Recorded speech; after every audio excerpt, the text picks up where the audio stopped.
We've got more than 25 in the room, so I'm going to get this party started. I was just sitting here and I'm going, it's kind of late at night. I've been working on some stuff and I thought, you know, why don't we do a live stream to see who's up? Is anybody up out there? I've actually been working this right here as part of the working manuscript for my update on the Turban Guard book. And I just printed out another copy and I've got, I think, about 30 pages single spaced. So I got to do some editing on that and then submit it to my publisher. Ooh, the lighting does not look good. The lighting is harsh. I hope you don't mind. The lighting is harsh. So Kevin Hawthorne's checking in from Lakeland, Florida, where the Tigers play baseball in the wintertime. Solid Pixel is either early or late, but I think right now he's just on time. Hello from snowy Athens, Georgia. Dave Beddoes from White Rock, BC. Jerry Bell. Steve Areno. Manuel Guerra. I almost thought it was Sunday. Almost. Dave Beddoes, this time I brought pizza. Did you bring enough for everybody, as I like to say? Mike from Westland checking in says he likes the pop-ups. And that's the whole point. I'm trying to just see who's around at different times. But the funny part is many of you guys apparently are never far from YouTube. So there you go. Vinny Northwest, hello from Spokane. I know enough to say that correctly. And Signata, hi from Philly. Brian Selt, woohoo! I like that. Andrew Zubke. I know an attorney named Zupke. I wonder if there's a common root back there. But his has a P in it, Zupke. Chuck Whitehead, good evening. H. Moore, greetings from Phoenix, Steve. The Duder, I'm playing cards with myself and drinking a beer. Playing solitaire till dawn with a deck of 51. I believe it was the Statler brothers who taught us about that. Nancy McCormick, hi, Steve. Toby Kenobi, good evening. Ember Miss 69, evening, Steve, and all. Just chilling. This is IW, and of course, it's hard to do anything but chilling. You have to trust me in this, but when I look at the corner of my screen down here, it says 0F. It'll get down into the subs overnight. And I think that's the end of this cold snap. I think it's going to warm up tomorrow, and a couple days, it'll be, in the positive numbers overnight as well. Bio One says, hey, I just got here, but it looks like I'm on time. Yeah, pretty much. I set this thing to go live at 7:40. But as always, when I get enough people in the room, I get these things going. Lowell Riggs I am. Hey, I made it. Nana's Ranch, our goats have cashmere, and the ducks have down. I'm down with those ducks. I have a fireplace. All are warm. Jimmy Joe Fine, Mansfield, Ohio here, -3. Gordon 861, while it's a surprise, gone midnight, about to shut down, and here he is. Well, thank you. And I am, in fact, here. Mike Nine Toes. Love your content. I'm not educated, but love to learn things, including the law. AD7ZJ, hi from Prescott, Arizona. Tell us your thoughts on the TikTok debacle. I read the Supreme Court opinion on it. And after my head stopped throbbing from trying to comprehend it, the Supreme Court basically said that Congress had the right to pass a law to limit the speech of a platform that was being run by a government outside of the United States and or by people in conjunction with that government.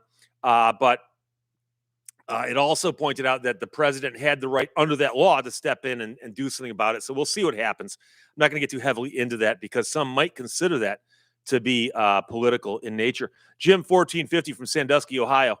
We've also got a Sandusky, Michigan. It's a common city name, I guess. Michael Shaw. Some of us have our notifications set correctly. Every time I shut off a live, my phone says, oh, Steve Lehto is about to go live. And I realized that the notice hit my phone right after I went live. Michael Wallace, my display also says 0 Fs.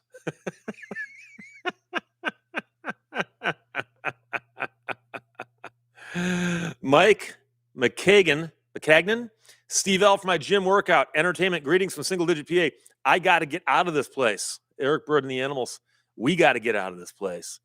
Bill McMahon, it was -19 when I left Minnesota this morning. That is cold. I went for a little bit of a trip outside today, and I did a short walk down my driveway and very quickly regretted it. And then I thought back, how did I ever deliver the newspaper in weather like this? when you're young, you're very durable, I decided. Pretty butterfly. Well. Hello, Steve. I think that's what they say when they talk about the three holes in the ground, right? Valerie and hey now, greetings from North Jersey, where it's maybe 5 degrees and really cold. Greetings from North Jersey. Hey now. Maker Mike, hello there. Nice surprise. What in the hell? It's not Sunday. Joshua Gibson. And L. Aaron Freeman. Not some City Hall was closed today due to the weather, but my college wasn't. I heard a lot of schools closed across Michigan because kids have got to stand outside waiting for a bus. And I believe with the wind chill, it was minus 20 or something like that. And so they don't want the kids standing outside in such cold temperatures. Manuel Guerra, any update on the chipmunk? I've got no chipmunks. I got a woodchuck, but a woodchuck's a lot bigger than a chipmunk. I haven't seen chipmunks in a while. I've got big squirrels and red squirrels on my property. I've never seen chipmunks as far as I know, though. AJ Thompson, hey, Steve, San Antonio, Texas, in the house. AJ saying hi. Guitar Talk Universe, hey, kids, 8 degrees here in Louisville. 8 degrees. KD minus 14 in Indiana. So we've got some people talking about the Constitution. You can find the full text of the Constitution by Googling Constitution. Oh, Geraldine Lima says still burr in Southwest Michigan. I'm tired of shoveling snow. Well, we haven't had that much of it yet, although I'm in the southeast corner. Maybe we've had less than you have, but we don't have any. SV Harkin, do you have a cat? Does it look like I have a cat? You can't have shelves with that much stuff on them and have cats, okay? I like cats. I do like cats, but when I was growing up, I had a cat. I do not have a cat now. No. Sandan, -2 without wind chill in Kansas. Eric in Tennessee is checking in from Nashville. I've never been to Nashville. I've been to Memphis, but never been to Nashville. Vinny Sluga, hello from Chicago, Illinois. Vinny and Annie Sluga. Jimmy Joe Fine put some suet out for the birds, had eastern bluebirds here today. I had an eastern bluebird on my deck the other day, and I was looking at it going, what is that bird? And I looked it up, and it's an eastern bluebird. Very, very cool looking bird. A lot of nice color to it. Gerald Lynn, 0 here in Litchfield, Illinois. Code Mr. Beats, did you hear about the Uber driver scammer's demise? Yes, I did. I didn't do a story about it because there wasn't much to it other than I did a story about a guy who was ripping off Uber drivers. And then a couple of days later, he died. And I until something else comes out, I wasn't going to go like, here's the whole video. Remember that guy? He died. It seemed like it needed a little more oomph to it. So haven't done it yet. Andrew Zupke, it's -1 in Adrian, Michigan. Adrian is kind of down here. There's a couple schools there, including Adrian and Siena Heights.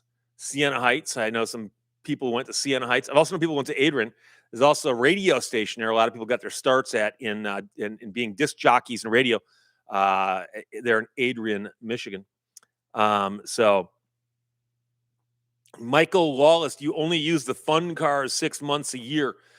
It's a little bit more than 6. I'm pretty sure last year I got my cars out by March. Depends on when the snow is gone, when the roads are dry. And then I'm pretty sure I can drive them usually into October and sometimes November. So probably more like 8 or 9 months out of the year. But yeah, you do have to park them for a little while. Right now they're snug in their garage, in their warmed garage. I don't let them see the snow, but they suspect something's happening out there. So there you go. David Hastings, I hate winter. It's 11 degrees in Paducah. So Johnny Knoxville, oh boy, here we go again. Oh no, not this again. Hey, Josiah Hanna's 6 below in Fife Lake. It's a little place not far from say Traverse City, kind of inland little ways. I remember driving by a sign saying, Fife Lake this way. Beautiful little resort area up there. Stephanie Howe. Correction, -19F. Dan Busey, how's the Turbine Car new edition coming along? I'm not sure if you saw me hold it up on camera, but that's what I was just working on. That's the first 30 pages, single spaced, which I'm editing right now, cleaning up. I got some more work to do, but it's funny because you do a lot of writing where you're putting words down and you're like, man, this is flying. I'm cranking out the words. And then you go back to edit it and you're going, wait, where did I get this from? Where did I get that from? And I spent, for instance, an hour today trying to locate an SAE paper, Society of Automotive Engineers. And I was convinced I had a copy of it, and I couldn't find my copy. And I couldn't get a copy off the internet that easily because it was behind a paywall. And then I finally found a copy, read the paper, and found what I was looking for. I'm like, yes, I'm right. So next time you're reading one of my books, and you go, I wonder where he got that from. Number one, I'll have a note section in the back telling you.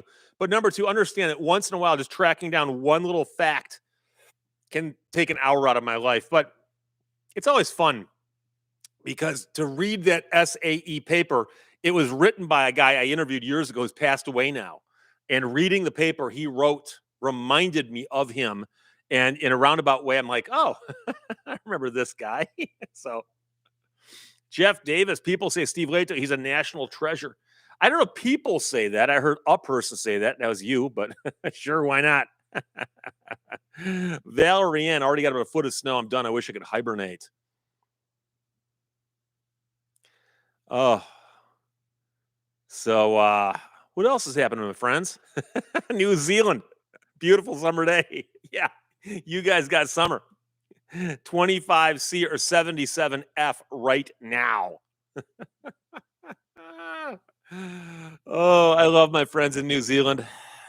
Manuel, will Jay Leno be doing an update in the new updated book? Yes. Will it be hardcover? No. My publishers is going to put out an updated version of the book, but I believe it'll only be in hardcover. Excuse me, paperback. Only in paper. Paper, as we say in the trades. Paper and cloth, actually. They call it cloth, but I don't know why. Johnny Knoxville says, I was just in Bakersfield, California a few months ago on my cross-country road trip. Bakersfield was scary. I got off the 5 at a very scary exit. I don't know if anybody in the audience here has been to Bakersfield or perhaps lives there, but maybe you want to check in and put up the counter to that argument. Daniel Kester's in the house. Hey, Daniel, my good friend, I'm glad to see you. Always worried about you. Make sure you're okay. When I see you pop in, I'm like, yeah, Daniel's in the house. There we go. Aaron Freeman, I know why we park on driveways and drive on parkways. Of course we do. But why is it a pair of scissors and a pair of pants? Paul Davis, I'm late. Paul Davis, isn't that the name of the guy who had the song I Go Crazy? Was that Paul Davis? I was just thinking earlier today about the song by Dan Hill, Sometimes When We Touch. Popped into my head. Scott Woodford, how can I order the book? Well, it's not out yet. When it is out, I will give you all the information you need to know on how to order said book. So there you go.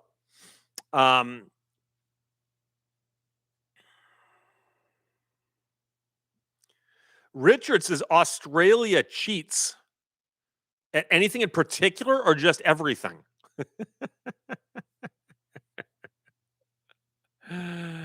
Oh boy. Michael Lawless, would you go to many concerts with the radio station? I didn't get into a lot of shows because of the radio stations I worked at. I got into a couple. I got backstage to a Van Halen concert. I got backstage to a Def Leppard concert, and then a bunch of other concerts by bands of people you never heard of before. But I've seen more concerts like in the last year. I saw 13 concerts last year than I'd seen in quite some time. So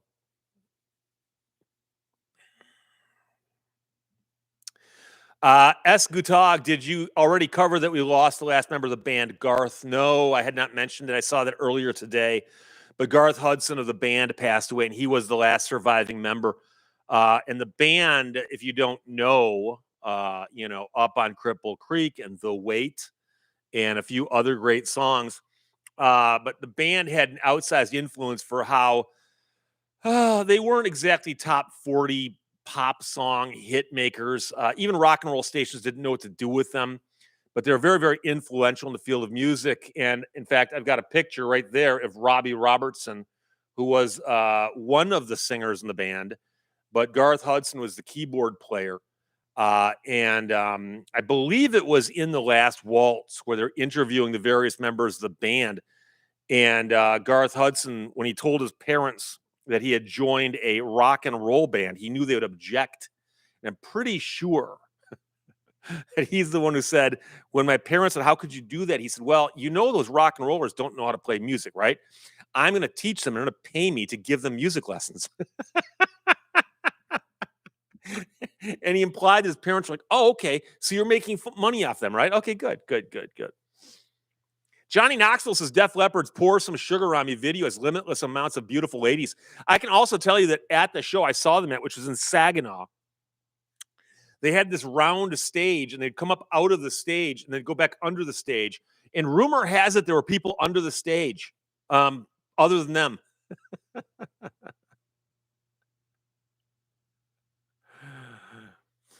Andrew Zupke says, which is harder, the law, any book, or YouTube? What do you mean by harder, the law? Are you asking me which is harder to do, practice law or write books or do YouTube? The books take more work, but of course the books leave you with something solid that you can actually hold on to and show people. Go, here, it's a book, I wrote it. Veritas Weasel, Big Chuck from Cleveland, Channel 8, passed away today at age 90. I do not know who he was. Sorry. I'm not that big on Cleveland television. I know a little bit about Cleveland radio. Brian Selt, you wear earplugs to concerts? No, I don't. I probably should. But my hearing is still decent. But it just seems counterproductive to me to wear earplugs to someplace I've paid to get into where I want to hear. I understand. John Zablak, The Last Waltz. Yeah, I remember I went and saw The Last Waltz when it came out. And at the time, I was a good enough fan. But I watched it years later, and I realized what a magnificent film that was. If you've not seen it, check out The Last Waltz. There are, in my mind, two great concert films, The Last Waltz and Stop Making Sense. And if you watch Stop Making Sense, even if you don't like Talking Heads, if you watch that movie, you realize this is a brilliant movie. Yeah, it's unbelievable. It really is. Check it out. Jeff Davis's Levon Helms was great in Shooter with Mark Wahlberg.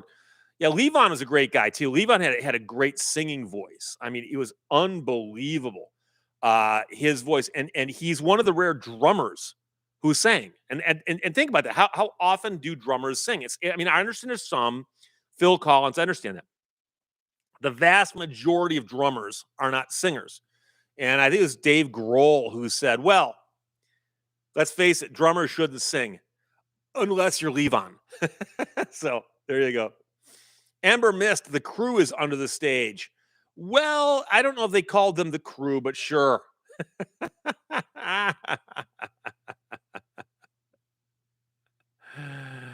Oh boy. DJK, same as it ever was. Simply watch the first two songs and you'll see what's happening. And it's they actually thought this up, and the way it's presented, I don't want to ruin it for you, but it's amazing. KCW says Karen Carpenter was a drummer. Yes, indeed, she was. And I also am a huge fan of the Carpenters. Their version of Superstar is stellar. It's stellar. So, but again, she's an exception. Because the vast majority of singers either are just singers or guitar players or occasionally bassists. But Johnny Knoxville says, if you talk to Jay Leno again, ask him if his shorts needed changing after his Carrera spin out at Fontana. I heard about that. I didn't see it. I'll have to check that out. But Jay likes to get out and drive his cars, and occasionally he might have an incident like that.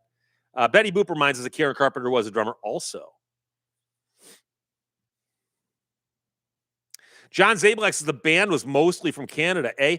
Yeah, actually, it's a fascinating story. I read Robbie Robertson's autobiography testimony, and he talks about how as a teenager, he was living in Canada, and he met up with Ronnie Hawkins, who was leading a band that toured all over the country of Canada and America. And Ronnie Hawkins said, well, if you ever make it down to where we are down south, I'll let you play with the band. And he hopped on a bus and just went down there. And he's like 14 or 15 years old. He was touring with the band of Ronnie Hawkins before he was old enough to drive.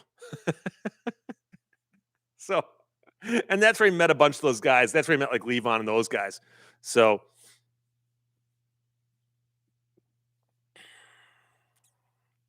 Johnny Knoxville says there were hairstylists beneath the Def Leppard stage. That or perhaps masseuses, as they say. Johnny Knoxville says there's a video on YouTube talking about Paul Walker and the Carrera GT's danger factor. They show Jay's spin out. Yeah, and I know there's a big debate about Paul Walker's accident in the Carrera. I know there's a lot of speculation about having to do with the age of the tires on the car, because the tires were quite aged. There you go, aged from age. Paul East is Roger Taylor from Queen sang too. Yeah, but Queen also had another guy who sang on what's his name?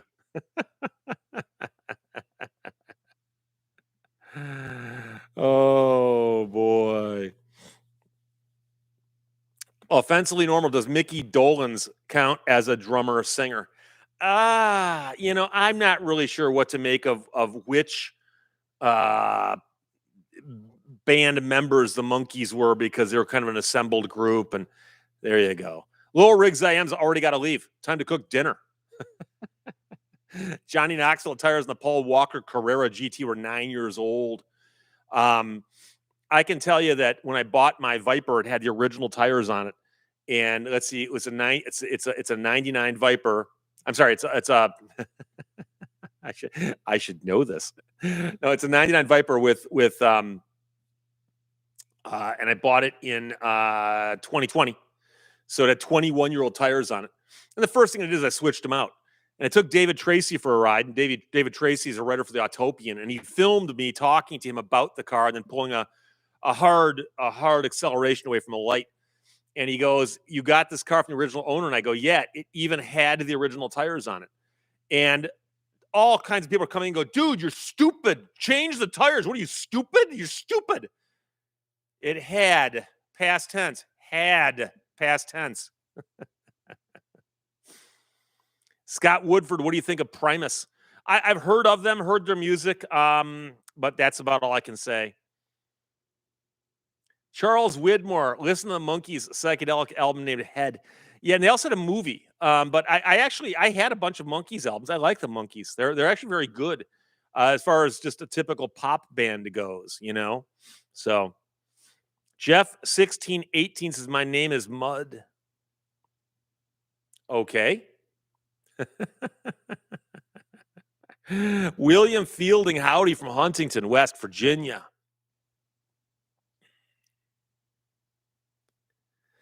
Johnny Two Times, any Grateful Dead? We get asked that, and by we I mean me, get asked that from time to time. The topic comes up. Never saw them live. I knew some people who were really into them, but I never did. Johnny Knoxville says, one of my ex-girlfriends used to go see Primus in basements in Berkeley, California, where they were from. Yeah, we talked about that before, about Bob Seger last time we were on here, talking about Bob Seger and how he used to play high schools and junior high schools in and around Detroit before he was famous.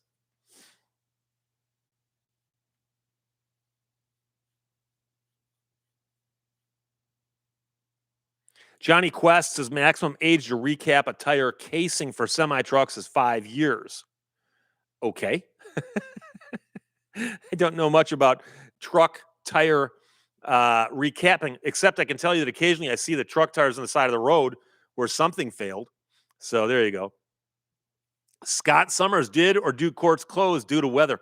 Very rarely, and almost never because of temperature. But if it was bad snow, I can see them doing, because if jurors can't show up. But I can tell you right now, I've driven to some heinous snow conditions to get to court, and you got to get there.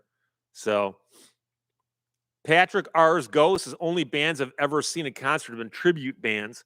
Yeah, nowadays they can be quite good too. Angels Don't Fall. So my cousin is the stage manager for Five Finger Death Punch and Korn. Okay. Oh. TV says Ringo Starr sang but actually couldn't sing. I suspect that he does he does a respectable job. I've heard some of his songs, but I don't think people go, "Oh my gosh, the guy should sing and not play the drums." So I Lemaire says, Professor, do you know where we can find a list of all the federal executive orders? I checked the Federal Register, but the new orders are not there. Well, I suspect they'll be there shortly, but I'm not sure. I've never looked those up. But they do get recorded someplace. It just might be a little while for them to upload them, that kind of thing. So it might take a little while. Especially, I don't know. Were there more than a couple? Oh. Tim Noel says, "Hey, from Southern California. I'm currently not near either of the fires, but my house is between two of them. The wind here is crazy." I got a very good friend, a guy I went to law school with who lives in California. I talked to him about his situation, and his neighborhood was part of an evacuation order. And he said that they loaded up their cars, they were ready to leave, and they're like, and then they canceled the order. And he said you could see the fire coming, and then it stopped, and then they took care of it. So it was this close to him bugging out, as they would say in MASH. So there you go.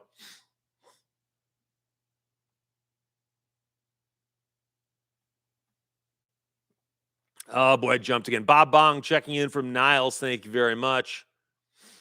Thank you very much.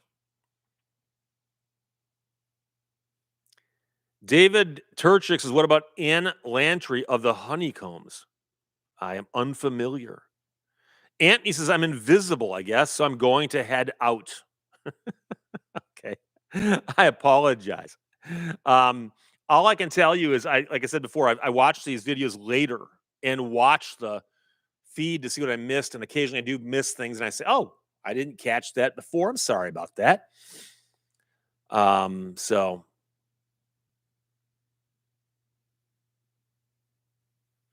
Ace Wolf Peach, most complicated case in U.S. history.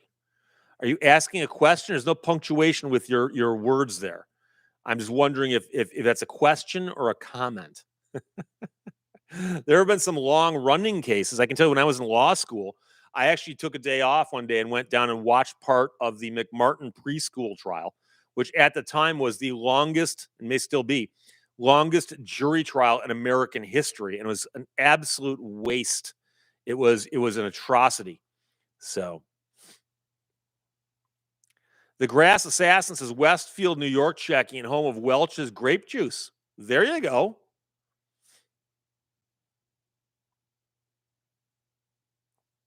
Robert Waterman, 50, Maine coast, mild winter night here.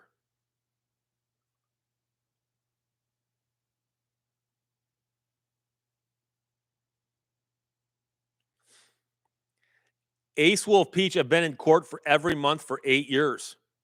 Single case, your case, or just observing? KJ says the feed is crazy. Yeah, 418 people in the room. That's not that bad. John Zablak, Anne Murray is a retired Canadian singer. There's a great song by the Bare Naked Ladies called oh, hang on a second. I hate this. I get mental blanks. We're literally jumping around so many different things that I'm trying to remember now. But it's a song by the Bare Naked Ladies. They don't do it live. I wish they would. But it's called. Oh, hang on. Bare Naked Ladies. And it's called Straw Hat and Old Dirty Hank. And it's about a guy who apparently was stalking Anne Marie. And only they could make a song about it that'd be both interesting and good. And they did. So there you go. Chuck Whitehead, if you cause a train wreck, who files charges? The police, the railroads? Believe it or not, I suspect you'd get in trouble with the feds, because railroads are governed by the feds, and it'd probably be the NTSB would be investigating it, and I wouldn't be surprised if federal charges were brought if you did something illegal with respect to a train. Ace Wolf Peach. What about Blues Traveler? I love Blues Traveler. I've seen them. I've seen them in concert. In fact, I saw them in concert with the Bare Naked Ladies a couple of years ago, Horde Fest, and they were amazing. John Popper is to the harmonica what Jimi Hendrix was to the guitar. Johnny Knoxville, Chumbawamba.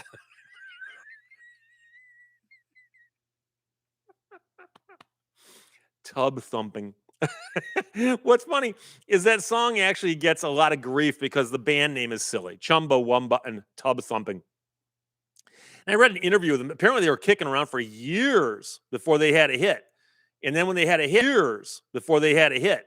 And then when they had a hit, it's like, hey, these guys have been around for a while. They're not exactly you know, a spring chicken with a one-hit wonder, but they were a one-hit wonder. So KJ says, oh no, please.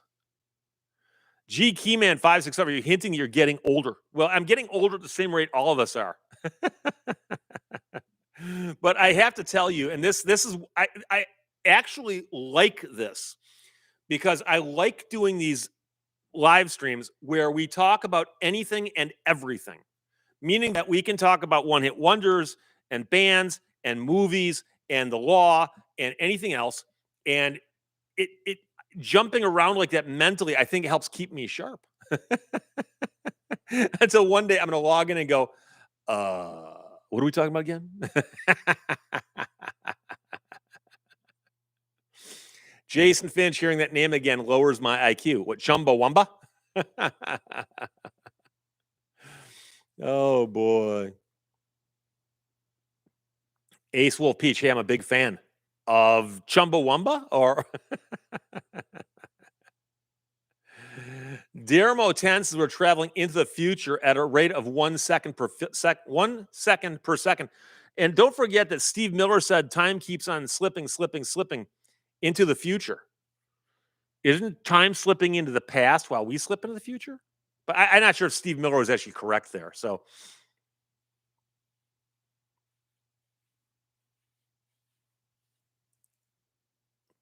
Richard Terhune says Don Henley of the Eagles is also a drummer. Yeah, I mean, there are some out there. There are.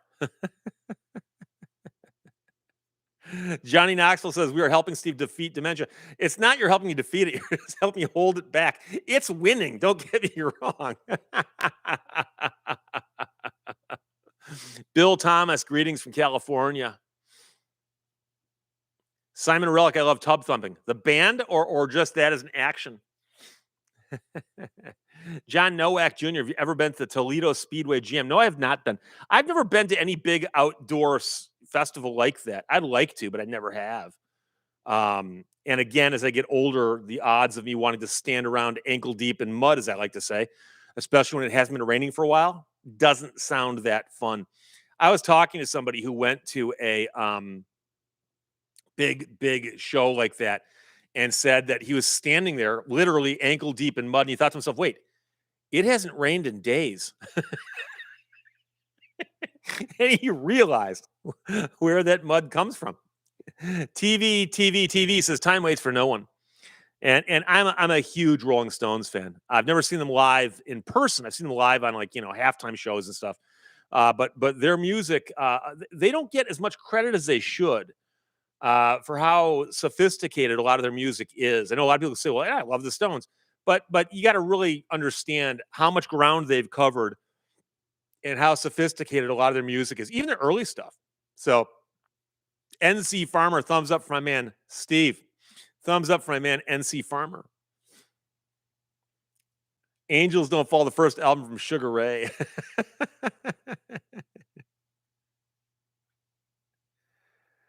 Oh boy. Ace Wolf Peach, my first concert was the Rolling Stones. And Piper Johnson's jumping around from topic to topic is perfect for my ADD. No H, just ADD. It's the way my brain works. S. Gutog says Charlie Watts is not a singer, but he's a drummer, but he's barely even a talker. Okay, Dan Boyd saw The Clash. Dayton, Ohio, 1984. I never saw the Clash. Obviously, you can't anymore because we've lost a couple members.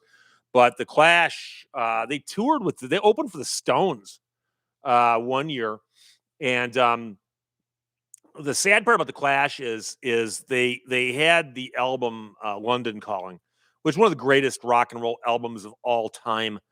And then they did Combat Rock, which had moments, but should I stay or should I go is not exactly their best song, but that's the one that got all the airplay.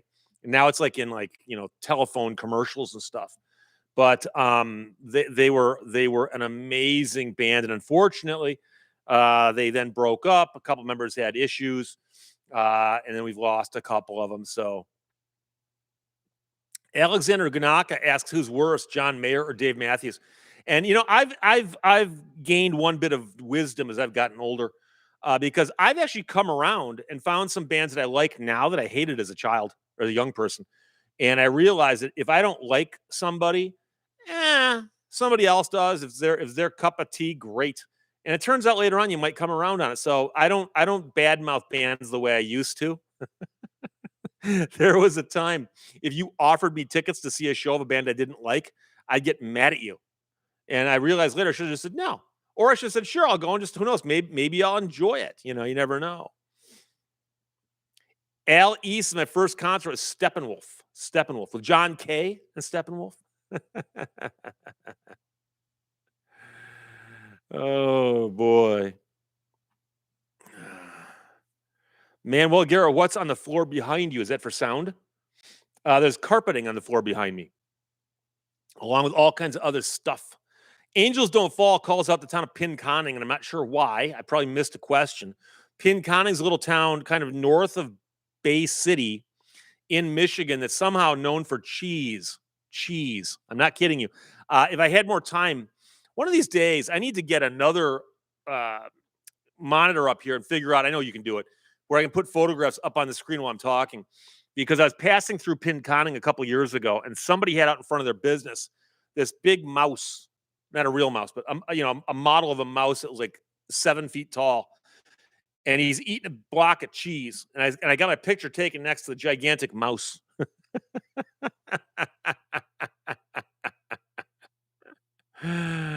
Oh, Richie Rugg saw the Who in '67.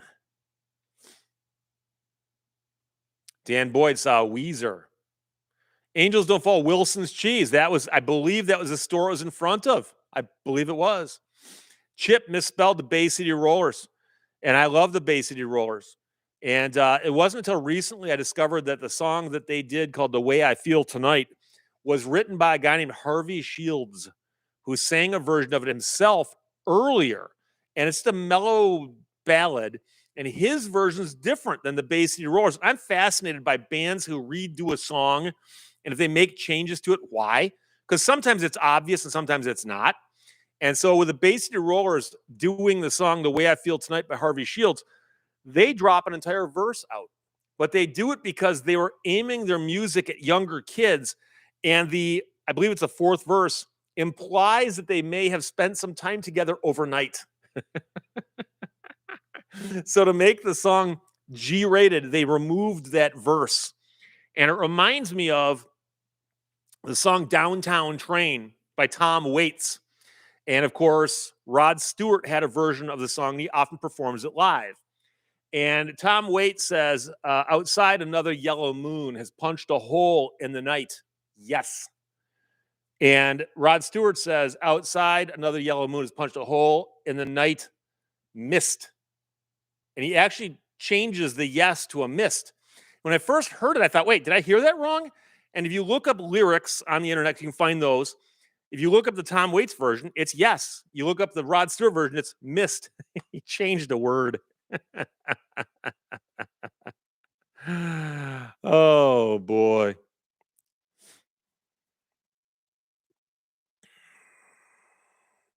KCW, my first concert was the Yes Roundabout Tour. The rotating stage and laser show was the height of tech at the time. Didn't they use a rotating stage before Roundabout, though? I could have sworn I heard people talking about that before the song Roundabout came out. I could be wrong about that, but Johnny Knoxville, Beastie Boys, Sabotage. Chris Cadman. Do you play an instrument? No, I do not. I have no musical talent at all. Zero. Zero.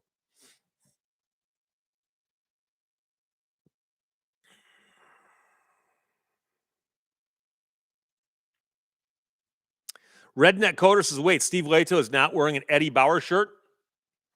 Hang on. Right there, my friend. Somebody asked me that last time I wore one of these shirts. It is an Eddie Bauer shirt, but it's not the tech material. This is just a cotton T-shirt. It's a little warmer on a day like today, so I did that. Brian Selt, 0.0.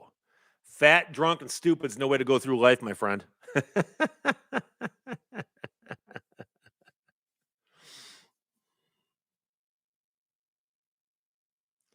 Wait. Dorimo Tense, a local band called Sweaty Suede Lips, did a cover of Running Up That Hill, the Kate Bush song, that I like better than the original. There's a video on YouTube that I was in the audience for when it was recorded. I am going to make a note of that because I love Kate Bush. Hounds of Love is an amazing album. Running Up That Hill is an amazing song, as is the song Hounds of Love. Cloud Busting. And she's such an unusual a musician in the sense that she's got an unusual singing style, wrote and produced all her own music, and got started quite young. And it's I've always admired her. So I'll have to check that out. Sweaty Suede Lips. So that's on YouTube, I'm hoping. If it's not, I'll be very bummed out. Oh, Skylar Perone, a Raleigh police officer just shot. Very sad. I'm sorry to hear that too. I've not heard about that, but I'll take a look for that. Irv Watson saw the Rolling Stones at Olympia in Detroit, 1969. Wow. The Olympia is a place that they used to play hockey in, and it was torn down years ago and replaced by a thing called the Joe Louis Arena, which was torn down recently. And it's amazing how landmarks like that can come and go. I never saw anything at the Olympia. I was a little bit too young, but I know people who did see shows there. And there's also a place called the Grandee Ballroom from right around the same era that had a lot of cool shows at, and the MC5 and stuff like that. Image O'Cray, Kate Bush with Peter Gabriel is awesome. Yeah, she did a duet with him, and then Peter Gabriel, I've seen him live 2 or 3 times. Amazing performer. Peter Gabriel, I think, is more conscientious than any other performer I've ever seen into putting on a good show visually as he is making sure the music sounds good. And I've seen so many shows, and I'm telling you right now, if you said, Steve, you get to pick one more show of a show you saw in the past, who would it be? Probably Peter Gabriel. Um, I saw a tour that he did. I've seen a couple, but it just truly amazing. And I missed him. I missed him the last time he was here in Detroit. So we'll see. Mark Miller, were you wearing a hat today? No, I went outside for about 3 minutes. Was not wearing a hat. I did get in my truck and drive someplace, but all I had to do was walk my truck inside and come right back out again. So I was not wearing a hat. I'm not a big hat wearer. I've got a hat that I wear if it's outside and it's raining or inclement weather. And I need, like if I'm running my snowblower and there's a lot of snow flying around, I'll wear a hat, but it's more of a Indiana Jones style of hat. So Johnny Knoxville says South Raleigh is rough. It's kind of like South Detroit, right? Born and raised in South Detroit. Oh. Garrett Johnson, he's live. It's alive. Angels don't fall. Graham Parsons died where I live. Graham Parsons, a one of those guys who kind of falls between the seams with musical genres. Did he write "I'm Your Toy"? Is that one the Hot Burrito song?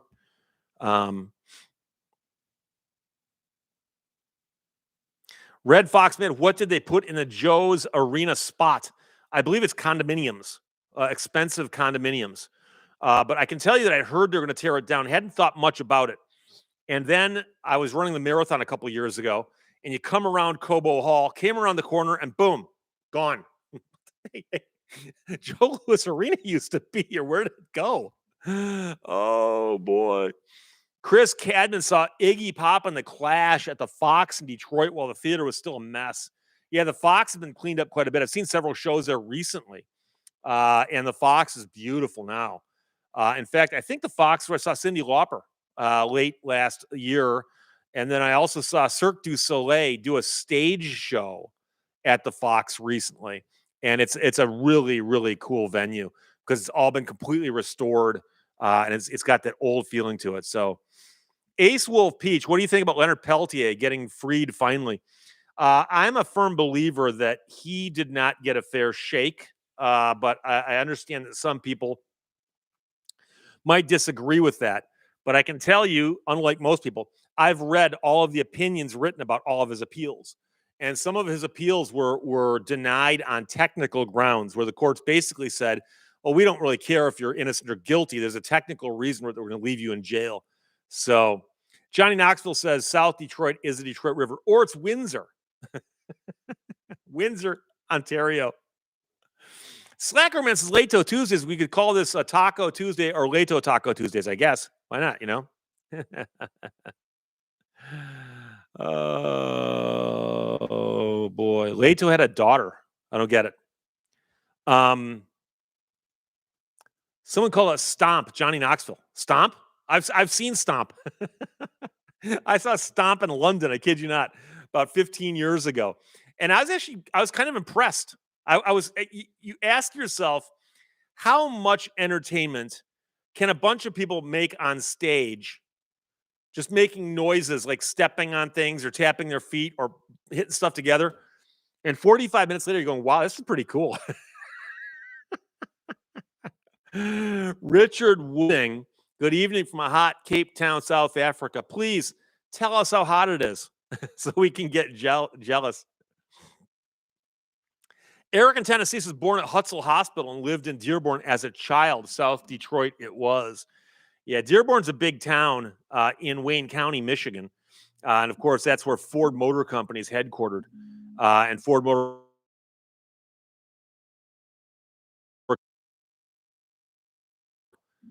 there you go. Yeah, Daniel Kester says we can make it Slaw Tuesdays. Lehto Slaw Tuesdays. Oh, Johnny Knoxville, Steve needs to release a meme crypto coin, Lehto coin. The problem is it involves math, right? Velociraptor, who, by the way, might have the coolest name tonight. I've seen a handful of the Cirque du Soleil shows in Las Vegas. They're handful of the Cirque du Soleil shows in Las Vegas. They're amazing. No, I've seen them in Vegas. I've seen them on stage in Detroit, and I saw the Cirque du Soleil on ice a couple years ago. All of them are amazing, and they've got some people who are creative geniuses figuring this stuff out, because they're doing stuff that looks humanly impossible, but also it's like, who thought of this? Who thought of this? So, Alexander Gunak, have you ever been to a rave or a rave-like show? No, I have not. I think that's probably just a little bit. It came along after I hit that age, you know. Garrett Johnson, do you plan on retiring from the law and from YouTube, or is it one or the other? Well, I'm one of these people who I'm going to keep doing what I enjoy doing, literally until I can't anymore. So I actually, and by the way, I know a lot of attorneys who don't retire; they just keep working until they finally go, I'm just done, and they're often like in their 70s or 80s. But let's be honest here: practicing law is not heavy lifting. Shooting videos on YouTube ain't heavy lifting, and writing books ain't heavy lifting. In fact, I do most of them sitting down. So I can do all of those for a while. And I if I'm going to cut back on anything, you know, it just depends. Like right now, I'm working, as I said before, on the book about the Chrysler Turbine car, and this is the update for it. But you know, once that's done, I won't have any more writing projects until I come up with something else better to do. So Johnny Knoxville reminds us that I went to see Frontline Assembly, close to being at a rave, except that, you know, a rave I think would be mellower. Frontline Assembly was one of the loudest things. I think Frontline Assembly may not have been as loud as Ted Nugent, But the interesting thing is that when you see a band like Frontline Assembly, who warmed up for Gary Newman, who warmed up for Ministry at the Royal Oak Music Theater, is that they clearly they work the loudness into the music. Like if they had sheet music for their music, it would actually say like play loud. Okay, play louder. I remember going, "What's this?" It was fascinating. I was not familiar with their music, and I left it as I'm a fan. I'm a fan. So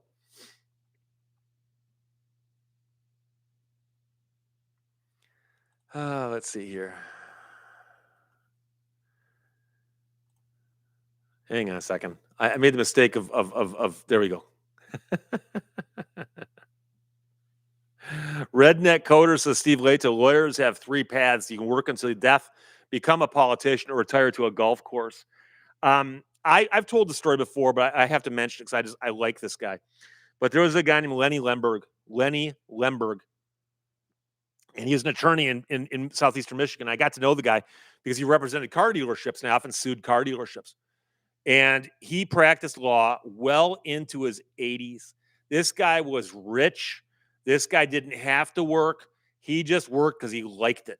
And I used to ask him, I go, Leonard, why don't you slow down? Take a vacation. He's like, no, I love my work. I love it. And he'd hand deliver stuff to my office. He's like, I was driving by, then I'd stop by and talk. And he'd hang out. We just goof off and talk. And he's the nicest guy. And then I got word one day and they said, yeah, Leonard passed away. And I'm like, oh, that's too bad. He was standing in line at the Oakland County Clerk's office about to file some documents for a client. And he was standing in line and he had a heart attack and they got people as quickly as they could and they couldn't save him. And I talked to several people who were there. And I talked to several people who knew him. And they said that is exactly how he'd want to go. If you said, Leonard, how would you like to pack? You get to pick. How are you going to go? He probably would have said, doing what I like doing, which is going into court, talking to the judge, talking to the attorney, filing documents, go by Steve Lehto's office, talk for a few minutes. And I went to his funeral, and I saw more plaintiff's attorneys there that I recognized than I'd ever seen at even like a law convention. This guy was so loved.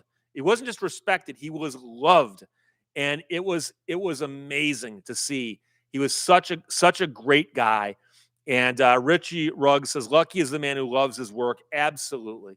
And Link Hyrule, rest in peace, Lenny. Absolutely. So he was one of those guys. Dan Boy, did they get the documents filed? I suspect they did, but I don't know for sure.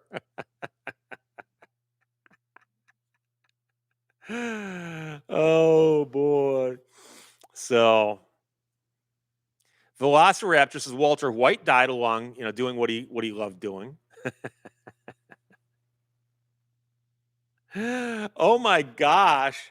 90 knots. How you doing, my friend? I haven't seen you in a while. I played pool at a bar with a band Hinder, but didn't know who they were until they asked if I wanted their autograph, and I said, why? Years ago, I'm not making this up. Years ago, I saw Hinder warm up for the Bare Naked Ladies at the Palace of Auburn Hills. And I had no idea who they were. And all I remember is the drummer played barehanded. He didn't use sticks. He'd be hitting the drums and hitting the cymbals with his bare hands. And I thought, this is unusual. But,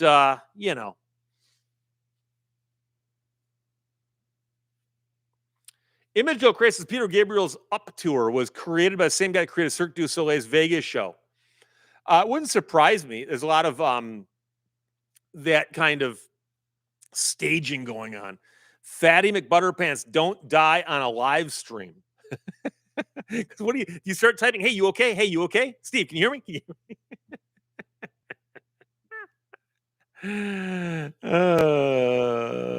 Harry Seldon, is it true his last words were, can you get this line moving while we're still alive here?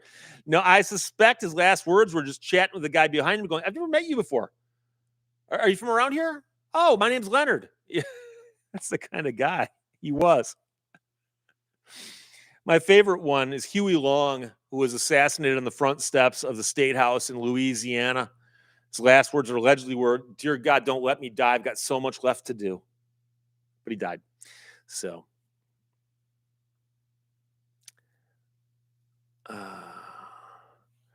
FDSS, old friend of the show. I haven't seen you in a while, my friend. Ooh, Tuesday. Hang on a second. It jumped on me.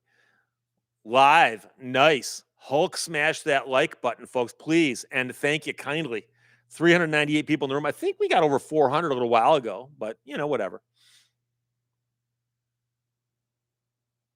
Charles Council, greetings, Earthlings. I believe there's an episode of Seinfeld where George turns to a guy in Los Angeles and goes, "Where are we?" And the guy goes, "Earth." H.C. Helfman, Jack Kevorkian died doing what he loved most, dying.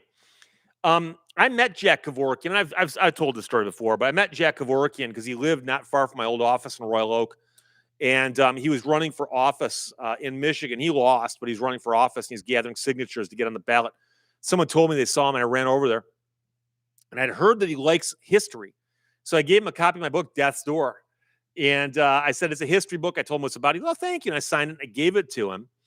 And then I was watching a documentary about him. And they're interviewing him at his desk. And my book was laying on the desk in the shot. And I'm like, hey, that's me. That's my book made the documentary. So, Velociraptor, do you ever travel outside the U.S.? I went to London for a week in November. But I don't get out as often as I'd like to. I do from time to time, though. Dorimo Tense's Earth is accurate but unhelpful. Oh, the question is if you honestly thought you might be on a different planet. We're just narrowing it down.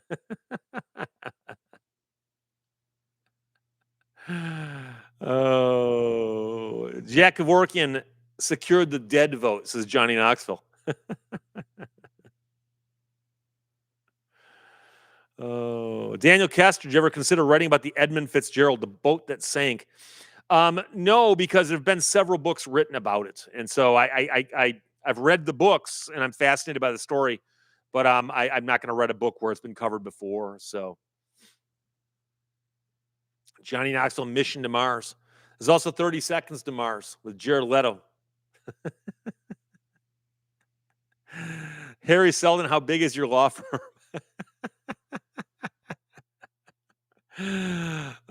It's basically a 1 or 2 man show. I work with another attorney on a lot of stuff together. So, and I work with other attorneys and stuff, but it's the law office of Steve Lehto. So, JD, have you ever considered doing a deeper dive into SCOTUS cases? I do from time to time, but I'm telling you right now that if you want to do a deeper dive into a SCOTUS case, you usually got to do about a half hour to an hour long video, and no one wants to watch those. I've done a few only on extremely interesting cases, especially with well-written opinions. But I generally don't do the deep dives, but I'll do a 10-minute video about one. Sure, I've done that before. TV, worst car you have ever had to drive. Well, I did drive a Gremlin when I was in high school for a little while. I can't say it was the worst car, but it was a pretty cheap car. Oh.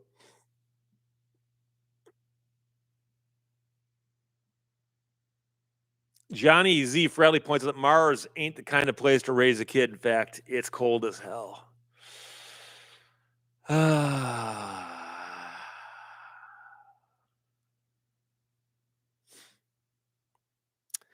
FDSS's Kevorkian is a very debated topic from his personal life to his beliefs. I tend to hear others' opinions very often, but they don't know that 11 states do offer medical assistance in dying.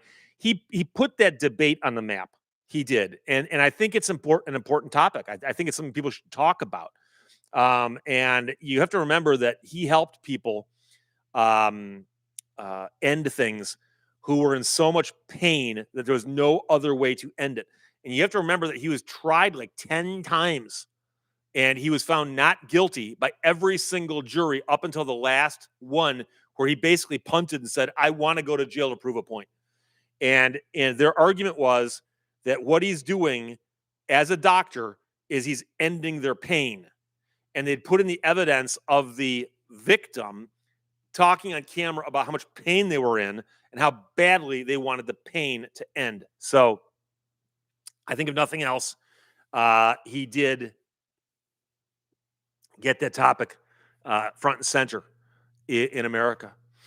Padre, worst car I drove was a Dodge Neon. I remember when they came out, those things made such a splash at first. People freaked out. They're so cool. And then they're like, oh, look how small it is. Oh, wait, it's still a Chrysler El Cheapo car. And I dealt with a lot of neons. So Johnny Knoxville thinks the Gremlin might have actually had 3 digits of horsepower. That thing couldn't get out of its own way. I think I had to plan how to drive to school so I could be not going into the wind for very long. My driver's ed was an AMC Pacer, says YB. Yeah, I remember driver's ed. We had a bunch of small cars, but they were, I believe, like Chevy Monzas, those little things, which weren't that bad. Len Witt says, ever own a car not manufactured by the big three? Well, I've owned an AMC and then I've owned an AM General because I owned an M35 Deuce and a half. I have never owned a car badged by a foreign car company. I've never owned a Subaru, Toyota, and never. And that is intentional because hang on, I think I may have missed something here. Hang on. Where I grew up in Detroit, you did not buy foreign cars. You didn't buy foreign cars. And it didn't matter if your American car is built in Canada, it's still American. And if it's a foreign car built in America, it's still foreign. So what are you going to do? Okay, I thought I missed something. Maybe I didn't.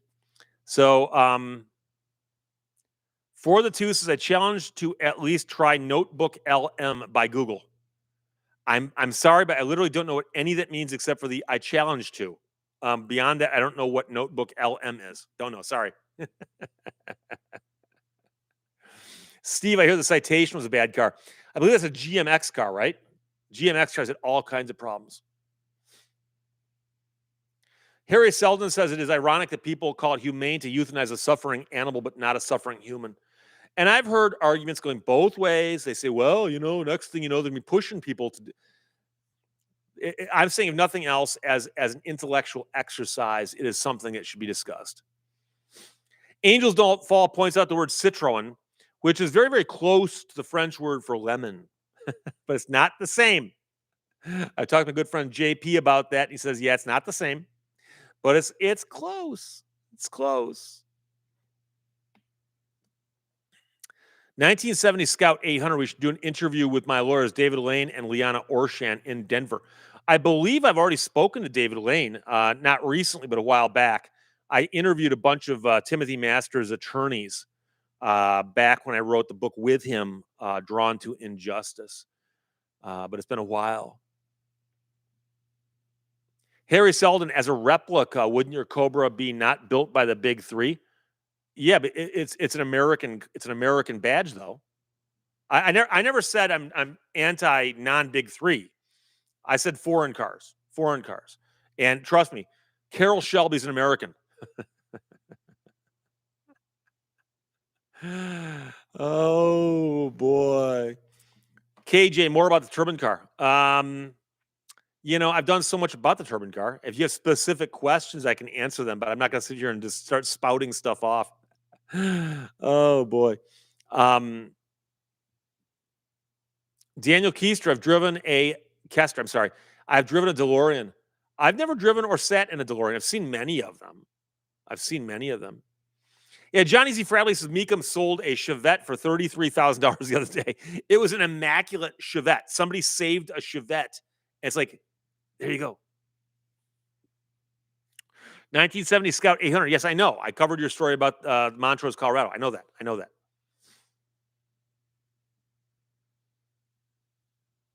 For the two says Notebook LM as an AI deep dive service that makes a conversation based on the data you provide.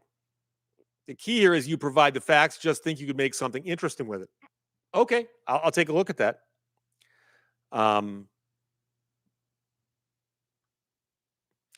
Paul E, do you watch other creators on YouTube? I try not to watch creators who do what I do. There's a few others that I do watch. And of course, I'm starting drawing mental blanks right now. But there's a few I watch, but it's not people doing what I do. It's what's the guy? It's that guy. Hang on. Patrick Boyle, for instance. He's an economist from London who is fascinating and hilarious. Okay. Patrick Boyle. I watch his videos. David Domini Fowler, the guitar player from Aussie Pink Floyd. He makes videos about recording music. I watch his videos. And I encourage you to do so too. And there's a few others. I like Mark Felton, the guy that does World War II videos, history videos. I love his videos. But when it comes to like attorneys talking about stuff in the news, I don't watch them. I don't watch them, and I don't on purpose, because I wouldn't want to even accidentally pick up something and have people go, "Hey, I think you're copying that other guy," and so I don't want to do that. So Richie Ruggs, how good was Ford versus Ferrari?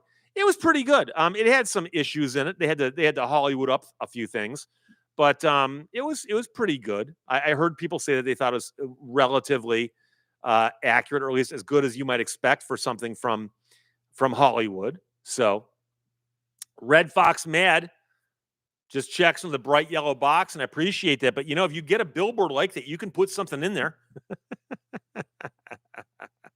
Mark Miller says, okay, but why? Why? Because 99.9% of them are in junkyards. And so it's rare to have one, as Randall Munson points out, with 77 miles on it. And my brother had a Chevette where the shock towers had rusted out.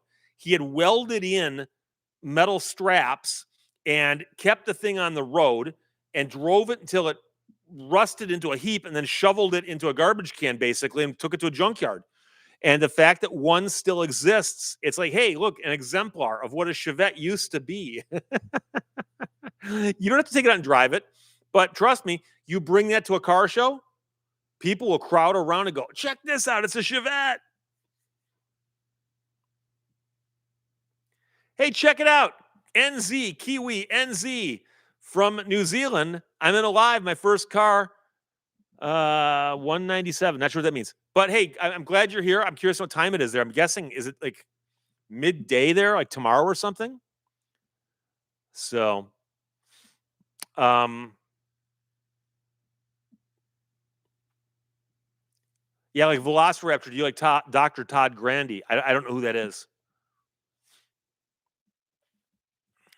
Lowell Riggs I am, and I hate to answer this question. What was the most unusual case you've taken? Most of the cases I've taken weren't that unusual. I had one that I didn't get to take. Somebody came into my office with a case. I offered to take it, and they changed their mind. And I someday I'll do a video. It'll blow your mind. Red Fox Mad says hiya, and I appreciate that. Highway Dog, the lock-picking lawyer. I absolutely love the lock-picking lawyer. I also love Rick Beato. The lock-picking lawyer, although he's a lawyer, is not doing anything like what I'm doing, and I find him fascinating. And Rick Beato, of course, is a music producer / musician from Atlanta, and I love what he does too, talking about music, because he talks about music in a way that I can understand, despite the fact I know nothing about music. Absolutely love him. So, Alien EV, Steve, a surprise when I get off work. Hello from McCall, Idaho. Code Meister Beats, I watch Patrick Boyle sometimes. You gotta, War Factories by Richie Ruggs, great series. Patrick Boyle is this guy who looks like an economics professor, and he is an economics professor. And he'll be speaking authoritatively about economics, and then he'll just casually throw in something extremely funny without breaking character. I don't want to ruin it for you. It's extremely funny. So he's good. I love that guy. And Solid Pixel says you watch Rick Beato. Yeah, I think I mentioned that before I saw your comment, but yes, agreed. Kiwi NZ says tomorrow your time, 2:45 p.m. yesterday.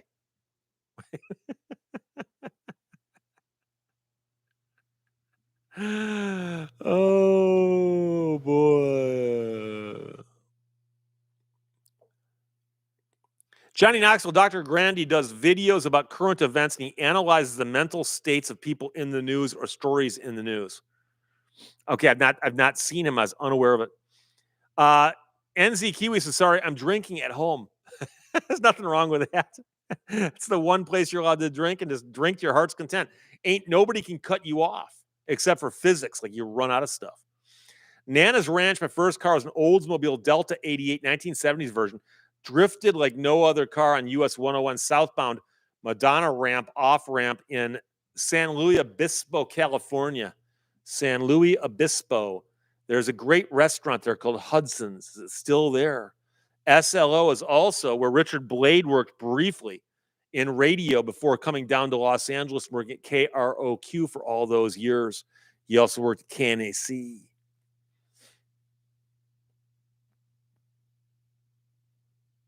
Cal Marie, hi, Steve Hale.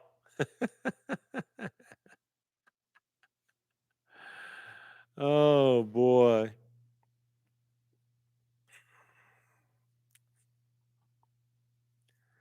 It jumped on me again. Johnny Zablak, get outside and shovel the snow. I haven't got enough to shovel here, but I do have a snowblower. So once it gets up to that depth, I take the snowblower out. Split Scream. Hi, Steve. Do you have a case that you won where everything was stacked against your side? No, you have to understand that most of my cases settled. The ones that go to trial are usually on extremely difficult facts. So those are the ones you really try to settle. GCN. Have you ever been to the IndyCar Detroit Grand Prix in Detroit or on Belle Isle? No, I have not. Only because it becomes a traffic nightmare. I've been to Belle Isle and I've watched the boat races, the unlimited hydroplanes out in the Detroit River. Like the Atlas Van Lines and Miss US and Miss Budweiser. But that's been a few years. So Johnny Knoxville, I need to get to Catalina Island system. I've been there before. My brother's a pilot, and he used to fly to Santa Monica, and we'd fly out of Santa Monica and go to Catalina Island, and it's a fascinating place, especially visiting by plane. And pilots in the audience can tell me this, but or if I'm still right, but the runway on the island is done like this a little bit. So when you land, you can't always see the far part of the runway. Likewise, when you're taking off, you can't always see. And the reason it matters is there are buffalo on the island. We talked before about hitting a deer with your car. You do not want to hit a buffalo with your airplane. Just trust me on that one.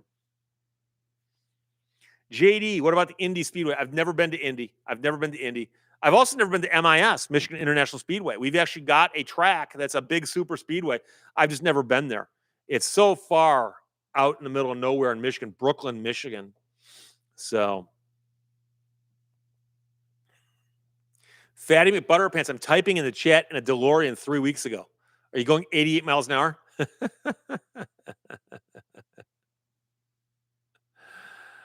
Oh, boy.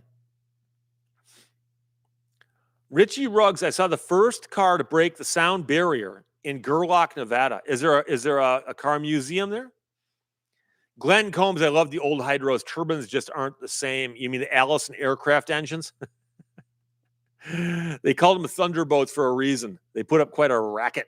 Although when they went to the turbines, that changed things quite a bit too. Rusty Spike 007, you had to buy a foreign car for a daily or a toy. What would you buy? I haven't even thought about that. I'd probably think about, I don't know, a Ferrari maybe. I don't know. Art S. JFK's yacht was made in Detroit Fisher Boat Works. I did not know that.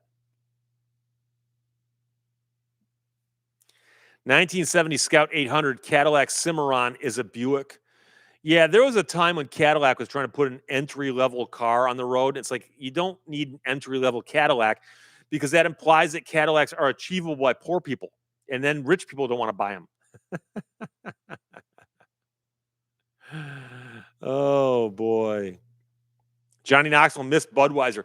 Yeah, it was always Miss Budweiser, Miss US for US Steel, and Atlas Van Lines, Bill Muncie. Bill Muncie, Tom Deeth, and Chip Hanauer were the big three guys in hydroplane racing. And I know Bill Muncie died tragically in a race, I believe in Seattle, but someplace out west. So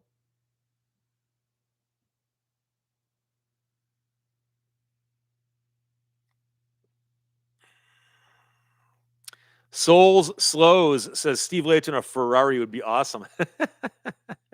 Brian Fortin, Miss Madison. I remember being at a race and Miss Madison was there and was not competitive, but was just out there. And people were like, yeah, that's cool, though. That's cool, you know? No chance in heck, but you want to run, you get to run. Johnny Knoxville, AJ Foyt. My hero when I was a child was AJ Foyt. I loved AJ Foyt. And AJ Foyt was better known in Indy style open wheel racing, but he also raced a bit in USAC and occasionally in NASCAR. But he was known as being a bit of a renegade because he basically made his own racing engines. And you look at the lineup for the Indy 500, and people would list the driver, the chassis, and the engine, and you'd be seeing all the same ones, and all of a sudden just go Foyt Coyote. Oh, that's AJ. And he basically, I think he won the Indy 4 times, and I know other people have done it since then, but he was just a very, very good driver. I had an uncle who raced USAC for a while back in the 60s and would talk about it. And he said AJ is just a nice guy, very, very competitive, but a nice guy. So 1970 Scout 800, I saw the Hemi under glass at Bandimere Speedway. Johnny Knoxville, Shirley Muldowney.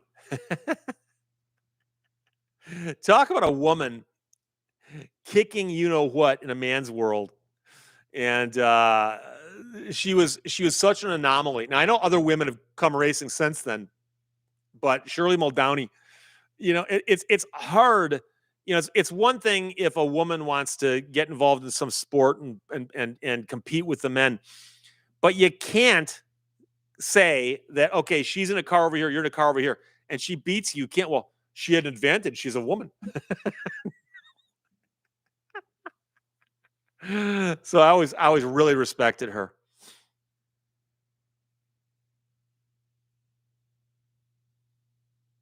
David K says Jay Leno does not own a Ferrari. Yeah, famously, he does not.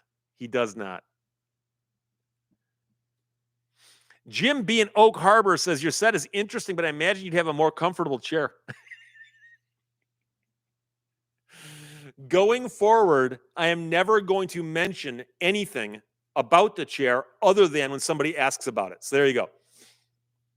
Oh, Rich Bosch says, have you ever considered an Aston Martin DB5? I saw the original shortly after Thunderball was released.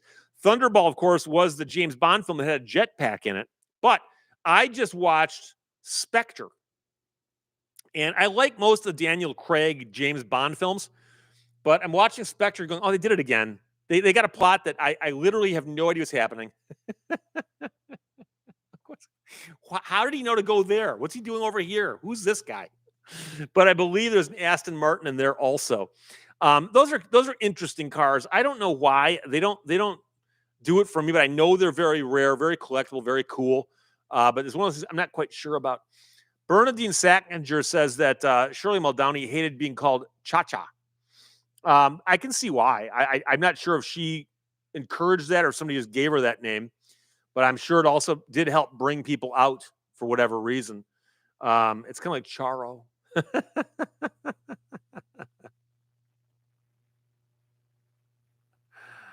Oh.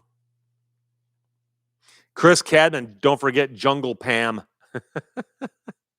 There's a whole subculture of attractive women at drag strips. Not all of them are driving. Some of them were helping the guys back their cars up because, you know, it's so hard to do that without a woman wearing hot pants behind you.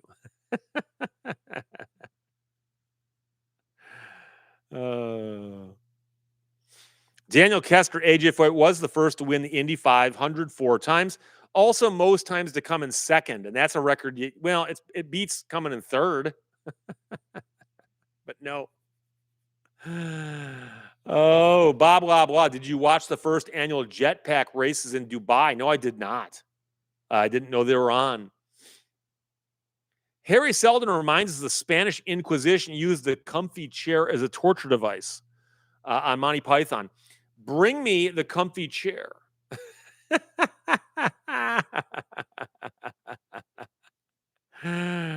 Oh, Michigan Veterans Museum. What's your favorite Michigan band? Band from Michigan, you mean? Believe it or not, there's a band out there called Michigander. And I don't like the name because I hate that as a demonym for people from Michigan. But there's a guy from Michigan, but he calls his band Michigander. I really like them a lot. And so I've seen him live, and I've heard a bunch of his music. He's relatively new. He's a young guy. He's a young guy, but he's very, very good. So I would suggest him. I would say the Frost, but most people have no idea who I'm talking about, and it is not Craig Frost. It is a band called The Frost. A Grand Funk Railroad, of course, was a classic, but they're no longer together. So, although I think they might be touring again, I could be wrong again. So, GCN said Shirley had an advantage because she was lighter and smaller, so they could build a narrower chassis. Yeah, they claim the same thing about Danica Patrick too. So, um, Betty Boops is hot pants and halter tops. Yeah, that's what you need to wear if you're helping a guy back his car up. Apparently. Oh boy. Image Joe Crace is a penguin on the telly, and then when the penguin blows up, you turn to John Cleese and go, "The penguin exploded." He goes, "Oh, calm down, people." I ruined the joke. Calm down. Things explode all the time. Jim Young, Steve, your channel is awesome. My wife and I watch a lot. Well, thank you. I appreciate that. Mrs. Teresa, 1999, says, "Well, I never know when you're going to pop up. It's great seeing you on Tuesday. Checking from Geneva, New York." That's the whole point behind a pop up. It wouldn't be a pop up if I didn't pop up. Chris Cadman, what driver won the Indy by 2 laps? Don't know. But all I remember is the guy who was winning about, 5-10 years ago, who came around turn 4. He could see the finish line. He could see the checkered flags, and he bumped the wall, and the guy in second went flying by him and won the race. Oh, boy.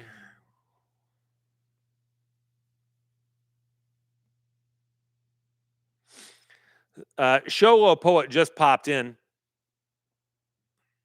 Code Mr. Beats is unscheduled rapid disassembly.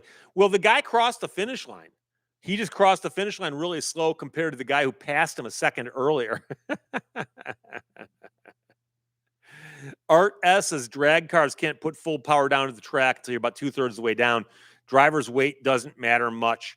Yeah, I'm not sure about driver's weight. The narrowness of the chassis might, if they could literally, but I mean, seriously, how much narrower is she? I mean, really? But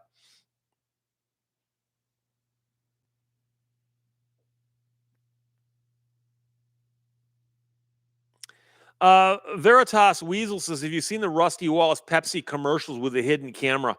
I have, but I'm curious to know how real they actually are. I've not done research on it, but I know generally speaking, if you do something real crazy to somebody without telling them first, you're going to run all kinds of risks of lawsuits. Jim Young, you've been to the races in McBride. I have no idea what that is. Never heard of it. James Chamelix says I could have a Steve Lehto, Michigan pop-up lawyer store. What would I sell? Jego 182, longtime watcher, first time caller, first time I'm actually here for a live. Thank you. I appreciate that. TV. Have you ever had any motorcycle cases you've done worth noting? I've handled both people who got speeding tickets on motorcycles, and I've done them with defective motorcycles. I had a guy who bought a Ducati, and I forgot which one it was. The biggest Ducati you could buy that year in terms of displacement, and it was defective. It leaked oil, and I got Ducati to buy it back from him. They weren't happy about it. But I also had a client who was driving through Detroit on the Lodge, which is one of those lowered down expressways, going quite fast. And he blew by a cop with a radar gun out. And my client pulled over and his buddies took off. And the cop gave my guy a ticket with no break, like wrote him up for the full thing. And I went to court on behalf of my client, with my client there. And I talked to the prosecutor. And I go, I honestly think that my guy should get a break. And he looks at it and he goes, "Wait, did you see how fast your guy was going? It was bad. It was bad." I go, "Can I please talk to the officer and ask him?" Prosecutor goes, "Yeah, knock yourself." He's laughing at me. So I walk over to the prosecutor and I go, or the officer, and I go, "Hey, do you remember getting my guy?" And he goes, "Yeah, of course I do.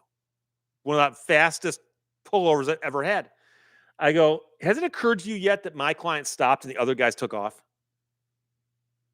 Cop goes, yeah. I go, my guy didn't have to stop, but he did. You're punishing him for stopping. And he goes, kind of laughed. He goes, you know something? Screw it. And my client had a clean driving record up to that point. And it got knocked down to, I believe, 10 over. And trust me, it was worse than 10 over. So,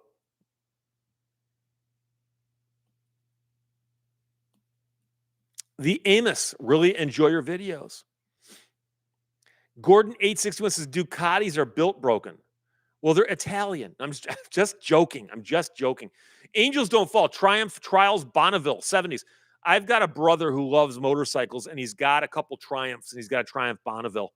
It is such a cool bike. Something I don't drive motorcycles. I have, but I not often. When I see my brother's bike, I'm like, you know something? I'm tempted to get one of those. I really am. That's cool. Now, I don't think that counts as a foreign car because it's not a car.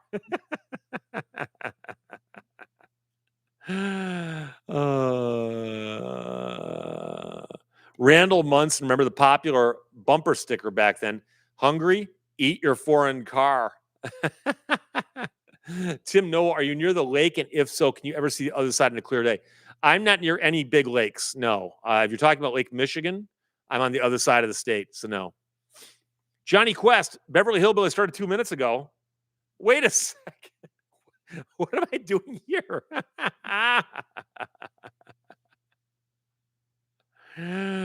Nana's Ranch, can you please admit it? Going fast on motorcycles is fun, but dangerous, but fun. And here's the thing. People who take cops on high-speed chases in cars cause all kinds of dangerous situations. Guys on motorcycles who take off are actually risking more of themselves than they are of other people. It's still not good, but I don't think it's as bad. But like I said, you have to realize as an attorney, it's my job to do the best I can with my client's case, right? And so you look at my client and go, okay, he was busted doing this much over the speed limit when you can get a ticket for this. Okay, but he's over here. He's over here. But the first thought I asked my client, I go, why'd you stop? He goes, cuz I'm a lawbreaker because I'm speeding, but not that big of a lawbreaker. You know, he's not going to run from the cops. And it turns out my client actually is a very respectable guy. I've handled a bunch of stuff for him. None of it has to do with law breaking except for that one thing.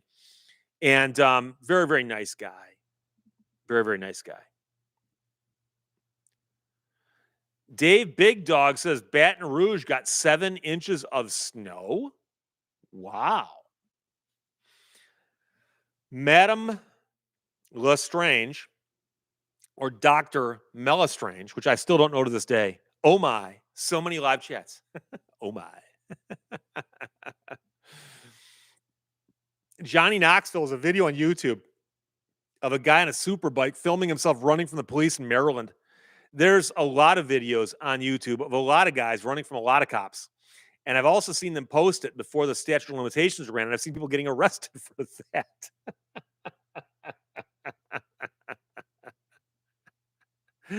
Nana's Ranch, you're on the freeway on a motorcycle doing 75 and you see the watch for elk sign. I mean, in a car, it gets your attention. In a motorcycle, it really gets your attention. I actually know somebody who was riding on a motorcycle and they're driving down the road and a garbage can rolled out in front of them and their front wheel went into the garbage can and basically flipped the bike. And that's one of those problems that I tell people. I said, you know, cars get in minor accidents. Motorcycles, not so much. I mean, even a minor accident on a motorcycle.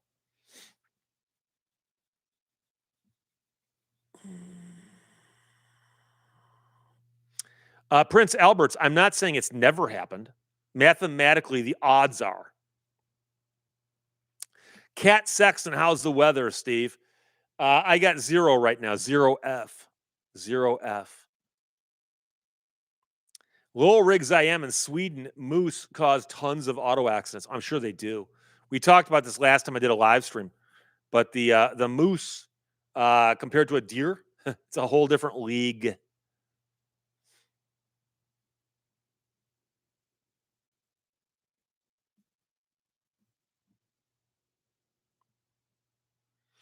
Linda Breckler video is posted showing speeding. Can cops come after the driver after the fact and give him a ticket? Arguably, and the video can be Exhibit A. But remember that for the police to give you a ticket for something, you have to have broken the law in their jurisdiction, and they got to be able to prove it. And so, if you can show a motorcycle zipping around, but you can't place where it is, who's going to write the ticket? And so I can tell you that people who do videos of, like, I don't know, being in their hot rods, pulling burnouts, you're very, very wise to make sure it's unclear where the burnout was taken, because then what would they ever write it for? Who would write it? Alexander Ganaka -2 in Chicago. Michael Krause -1 this week. Okay, here it is. Madame Lestrange. All strange all the time. See, and you understand it could be Dr. Melestrange, right?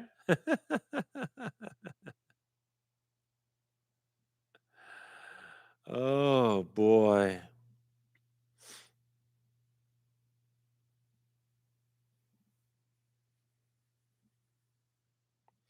Harry Seldon never broke Elkhart in half until going there and seeing a huge elk statue. Have they got a huge elk statue in Elkhart? Oh, boy. Now, Chip says it's plus 21 in Montana. That seems backwards. Oh, Mrs. Teresa, 1999 says, try hitting a deer on a motorcycle like my brother did a few years ago. Yeah, that's a very serious issue. I mean, hitting a deer with a vehicle of any sort, but the problem, like I said, is on a motorcycle, the accidents tend to get amplified a bit.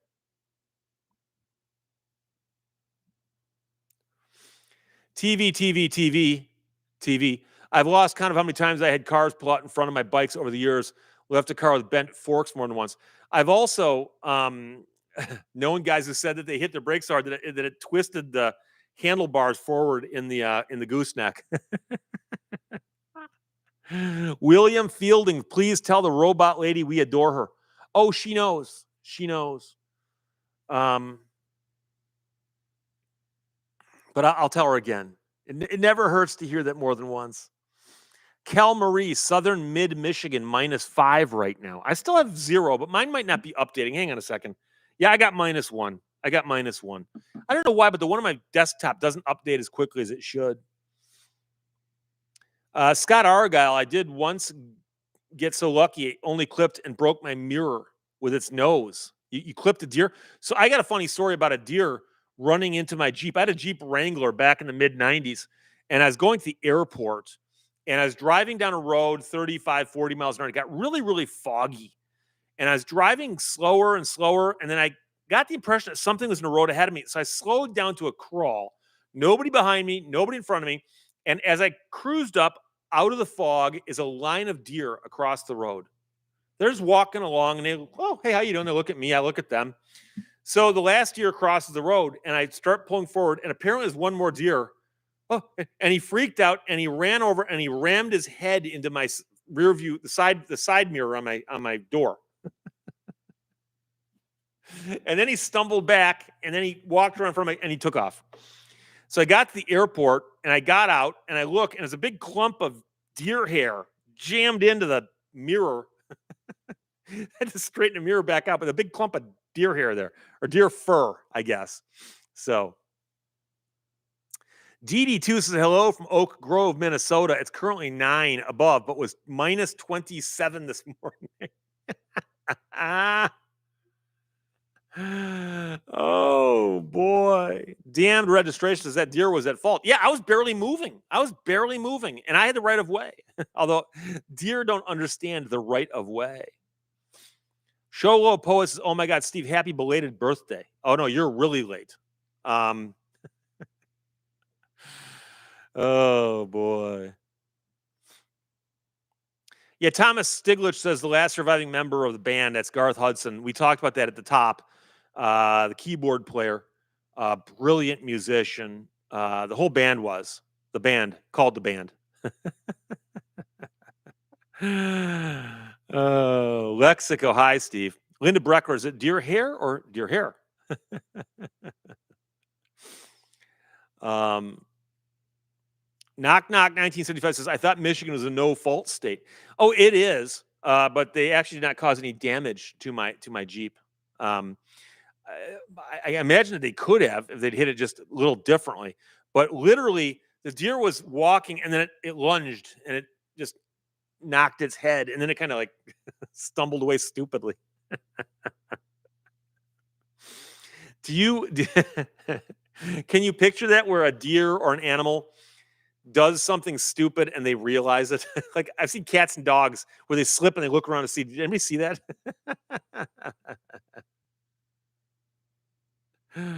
Oh.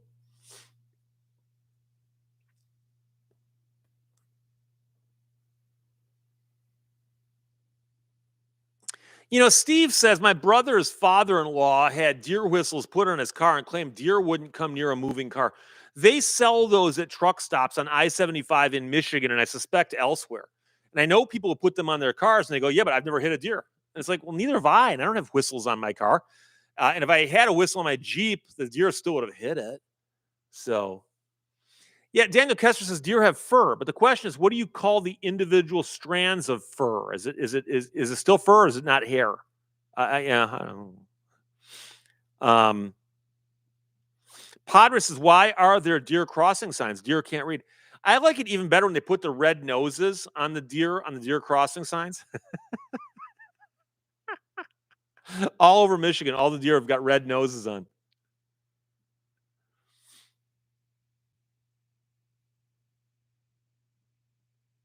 Bob Blah Blah says they are follicles. They are follicles.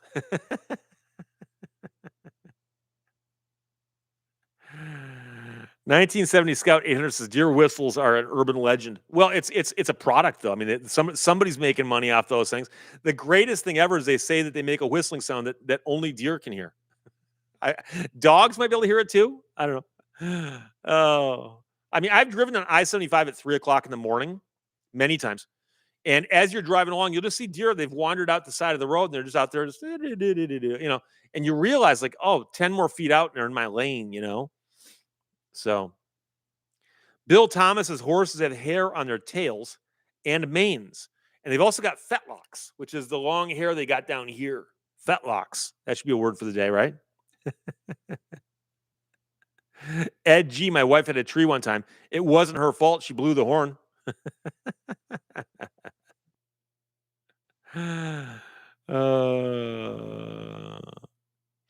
Randall Munson says truck stops also sell million candle power spotlights. A million candle power? That's like the sun, like the actual sun, like Sol Invictus. The sun is like a million candle power. Oh, Jimmy Joe Fine says I know someone who has the whistles on their car and they've never hit a dog. Okay, kind of proves my point. James Chamelik reminds us that grandma got run over by a reindeer. The question is, do we keep her gifts or send them back? For the two says, guess I am wrong. Only you can say that. James Chamelik, my cousin's cat, chased off a pair of elk. I can tell you that a lot of times deer, and I've seen this in a lot on YouTube and the shorts on Facebook. You'll often see a cat or a dog walk out to a much larger animal, and the larger animal's kind of like, "What is this thing?" Because if you grew up in the woods, you wouldn't know what a domestic house cat is, right? So,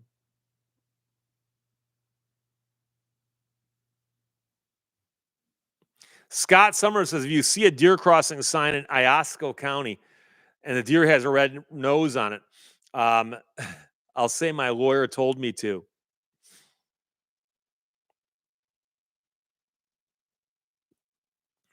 Charles GS, how do they pack a million candle power and 2D-sized batteries? The flashlight burns for approximately 1 millisecond. It's really bright for a millisecond. Oh. Chris Gooley, I've seen a cat outfox a fox. Yeah, cats are interesting animals because they're so agile and they can climb so quickly and jump so quickly. My more concern about a fox comes with what they could do to a small dog, you know. But TV. Have you ever thrown a piston or a rod through a headlock? I have not. No, no. But I can tell you that one of my favorite stories that I encountered doing research for one of my books was an interview with a guy who was doing testing on the Hemi, the 426 Hemi for Chrysler in 1964, as they're preparing to send a batch of Hemis down to Daytona because Bill France had agreed to let them run the engines if they would sell them to the public through homologation rules. And they were running some of them endurance testing, and they had on Woodward Garage in Highland Park, they had a Hemi on an engine stand inside a building in a test cell, and they had run it up to a relatively high RPM, and they was letting it run just to see what would let loose. And all of a sudden, there's a loud explosion, and they go running in there, and there's a hole in the roof. And they go out in the parking lot, and there's a smoking piston buried in the asphalt. And if you had that piston today, I'd give you $1,000 for it easily. But the guy said, yeah, it launched a piston, which obviously came out the top of the engine, which required it to go through some stuff, out the top of the test cell, through the roof, and landed in the parking lot. And I guess they found a smoldering hole out there. So Signata says, if you want to laugh, Google dogs in elk. Yeah, I'm sure that there's a lot of animal YouTubes out there. Oh.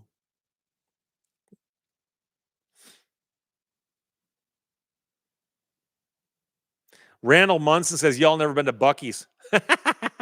I've got some Buc-ee's t-shirts people have sent me. I've never been to one, though, because we don't have any up here. It's still a southern and western thing, although I hear they're spreading. So they might be showing up pretty soon.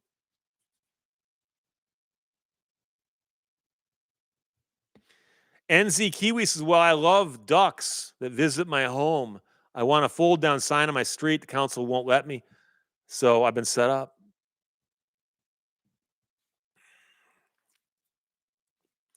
Ed G. Steve, what is the fastest car you ever drove or rode in? I got to drive Bobby Isaac's K&K Daytona, the one that set the 28 land speed records in 1971. I drove that car on the street. I didn't drive it as fast as he did because he got the thing going 217 miles an hour, but it was going pretty quick when I was driving it. So there you go.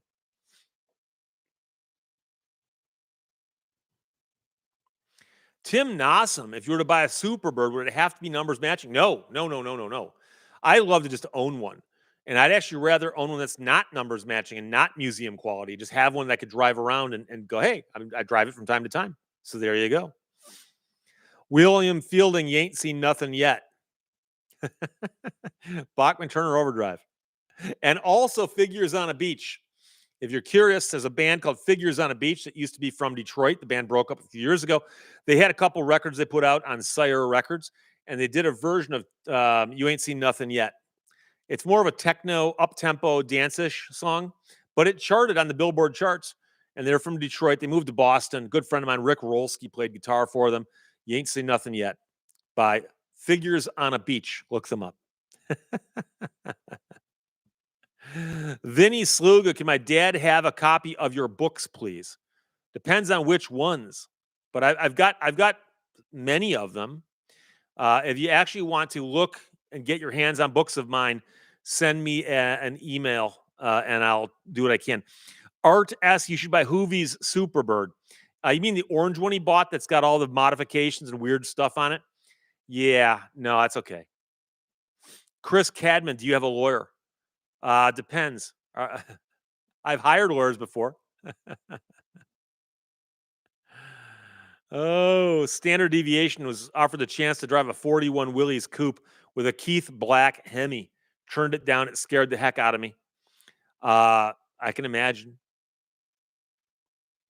Taco Cat, whose name is Taco Cat, frontwards or backwards, says the sun is 3 octillion candle power. But who's counting? Do you have to look at it and count? I don't know. Jeff Hidalgo, hi, Steve from New Jersey. Keep up the great work. Cheers. Well, thank you. I appreciate that. JJ says watching Barrett Jackson, the lady in the leather pants. I forgot that Barrett Jackson's coming up. That's pretty cool. For the two says about a T-shirt design saying warranty void if removed. I've had 3 or 4 of those sent to me. So unfortunately, that's now not original. So Art S he says, yeah, they call it the super turd, but not bird. But I don't. I watched a video he did about it. And I actually sent him a note and offered to give him some information about it, but he never responded. And I don't think he really cared. I think for him the whole joke was that he bought it and it was a piece of junk. So Boomer, does he buy junk cars on purpose for content, or is he just unlucky? I personally think he buys junk cars on purpose. I think that's the joke. In fact, doesn't he start his videos by going, "Hey, this is the stupidest or the dumbest car show on YouTube"? So Ollie says, this stream is making me smile during very tough times that I'm facing. Thanks, Steve. Well, I appreciate that. For once in a while, I wonder why I do these things. Here I am. Somebody appreciates it. Vinny Slugas is the haunted house book. You mean American Murder Houses? I got stacks of those things. I'm right now in the middle of finishing the update to my Turban Car book. And as soon as I'm done with that, I'm going to hold another sale. And I'm gonna say, guys, I'm gonna do it again. I got Murder House books, and I will announce it on my main channel, and I'll announce it in a live stream, and I will sell as many as people want to buy because I did it once. I sold 600 or 700, and I shut the thing down because I was scared of how my arm was gonna fall off. But I'll do it again, but not just yet. So stay tuned. Carl J, what's the best way to contact you about a story? Email me at this email address. And there you go. If by chance it gets kicked back, you need to put some text in there. So you can't just send me a link with no subject line and no body to the email. Send me an email that says, hey, put in the subject line, funny story out of Kansas. Steve, check out the funny story out of Kansas with a link, sign it, and there you go.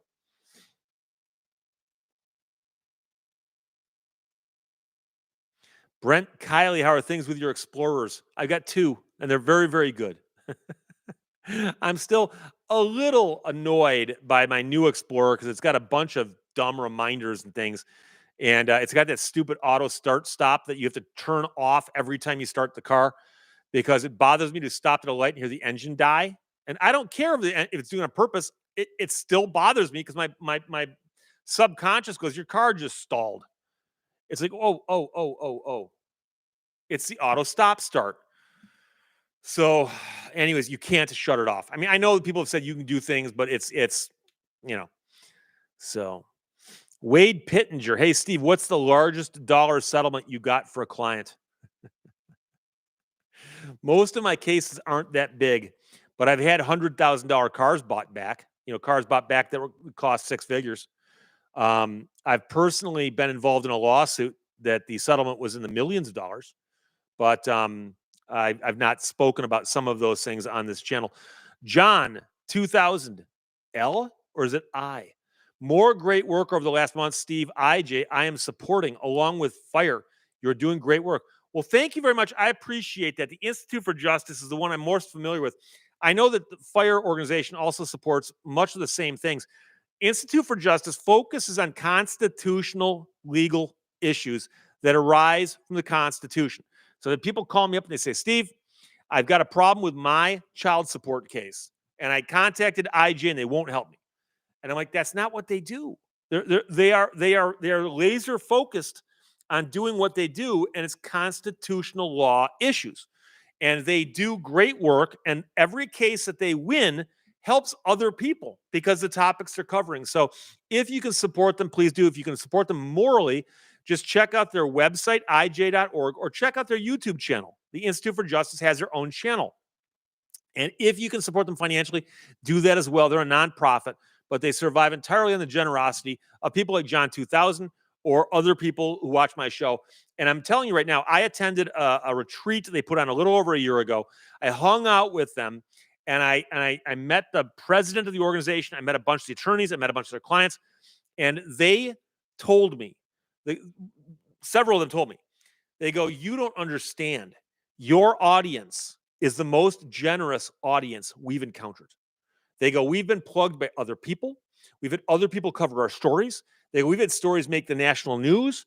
And they go, "We get more people going, I'm supporting you because I saw a story on Steve Lehto's channel and I believe in what you're doing."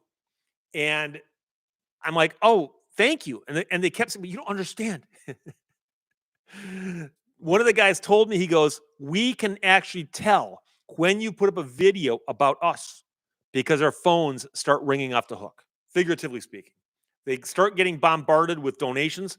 Oh, Steve Lehto's at it again." And I'm not taking credit for that. I'm not. I'm not. It's you guys understanding what they do. And I'm just getting the word out. And so if you can support them, great. If you can't, that's fine. That's fine. And I've had people write me notes and say, "Steve, I wish I could. I can't." That's fine. Bookmark their page and just visit their page and watch what they do. And just follow them. And it's amazing what they do. So, John, thank you very much for that. I appreciate that. And I do think that they do wonderful work. And I remember the first time I came across them, I'm like, "Oh my gosh, look what they're doing." And they've done so many important cases.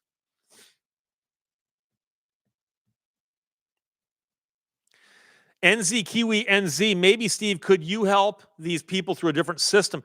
The problem is that most people who contact me, I've got viewers all over the world, as you know, but I get a lot of people contact me from other states. I'm only licensed to practice law in Michigan. So you know, 49 times out of 50, I can't help somebody just on that alone.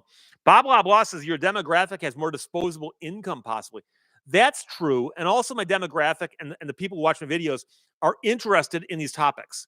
And most people who are interested in these topics do get fired up the way I do about bad things happening where people violate the Constitution. So there you go. Chris Cadman says Hell, Michigan is frozen over. Well, there is a place called Hell, Michigan, not far from Pinckney. There's also a town up north called Paradise. And Sonny Elliott, the newsman of old, used to say, he'd often crack jokes about the distance between Paradise and Hell in Michigan and so on. So there you go. Dan Registration says I should search to see if there's a similar organization here in Canada. I don't know that. That's interesting.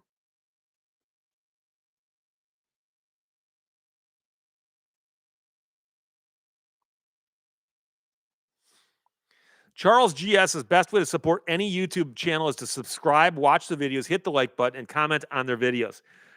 Yes, you are absolutely correct. Even if you can't do anything like that, seriously. Scott Summers is heading off. He says it's good night time for bed. It's 9:30 here where I am. And where Scott is, Scott's in Michigan. We've been doing this now for almost 2 hours. Wow. Art S, do you watch the guy that cleans up yards of abandoned homes in Detroit? No, I don't, but I respect that. A lot of what's happening in many towns, including Detroit, is neglect. When somebody comes along and takes care of it, it can actually start reversing things. Harry Selden, if IJ asked you for some help on a case, would you do it? Of course I would. Yes, absolutely would. They wouldn't, though, because they've got specialists on staff who are so much better at doing what they do than I would ever be at doing what they do. Lower rigs I am. How much wood would a woodchuck chuck if woodchuck could chuck wood? Same can be said of a groundhog.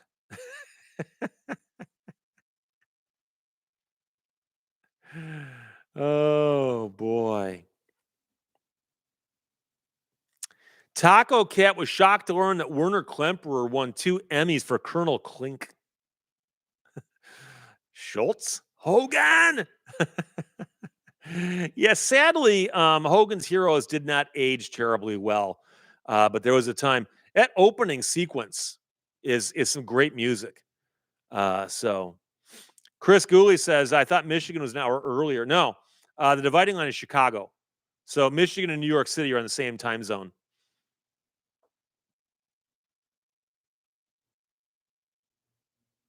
Jay Brown, I know nothing. Towley, have you been to the big leagues, as in the Supreme Court? I've never argued a case or had a case before the big Supreme Court. I have filed a writ in the Michigan Supreme Court, which was not granted. And I've argued many cases in the courts of appeal in Michigan. And I've done some work in the federal courts of appeal, but I've never argued a case there. So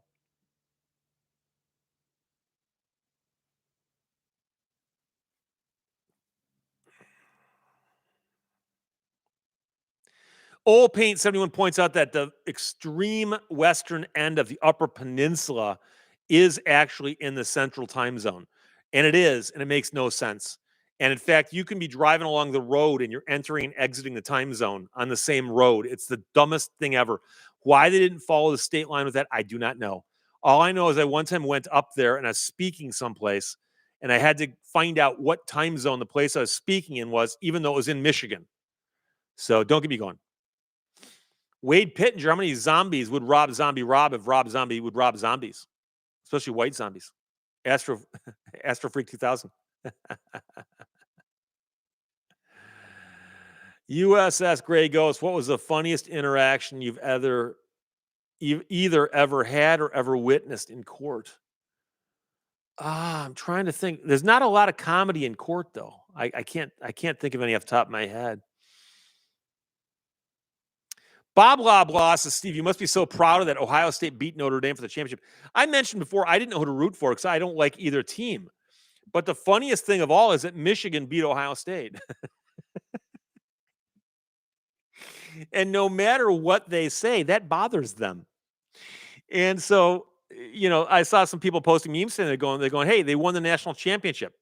But none of those players have beaten Michigan ever because Michigan's beat Ohio State 4 years in a row. So, oh, God.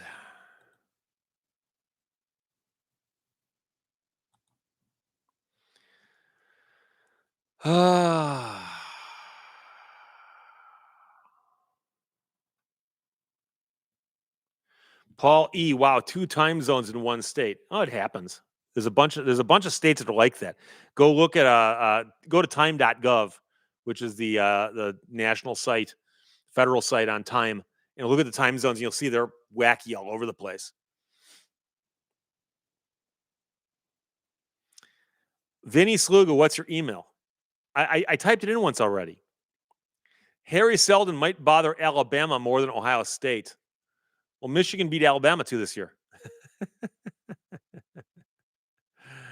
The Dakotas were split right in half.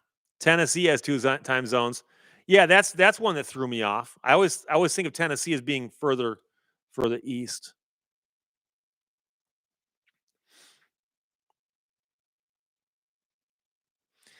David Burris, Indiana, used to have 3 different time zones. I'm reading a book right now on the history of timekeeping, not the history of time, but the history of timekeeping. And it's fascinating about how all the time zones and all that stuff came about. So, Prodigal Stranger says, I think Steve needs to hydrate. I did not bring anything up this time because I wasn't sure if anybody's going to join me. So I wasn't planning on being up here for 2 hours, which we're about to hit. Oh. Anthony XX, have you ever done the trek to the Sleeping Bear Dunes up in the northwest corner of Michigan? Of course, many times, many times. It's a natural wonder. Huge sand dunes, northwest corner of the Lower Peninsula, and it's a huge state park there. Sleeping Bear Dunes, and the sand dunes are gigantic. Simply climbing up and over them is a chore. So.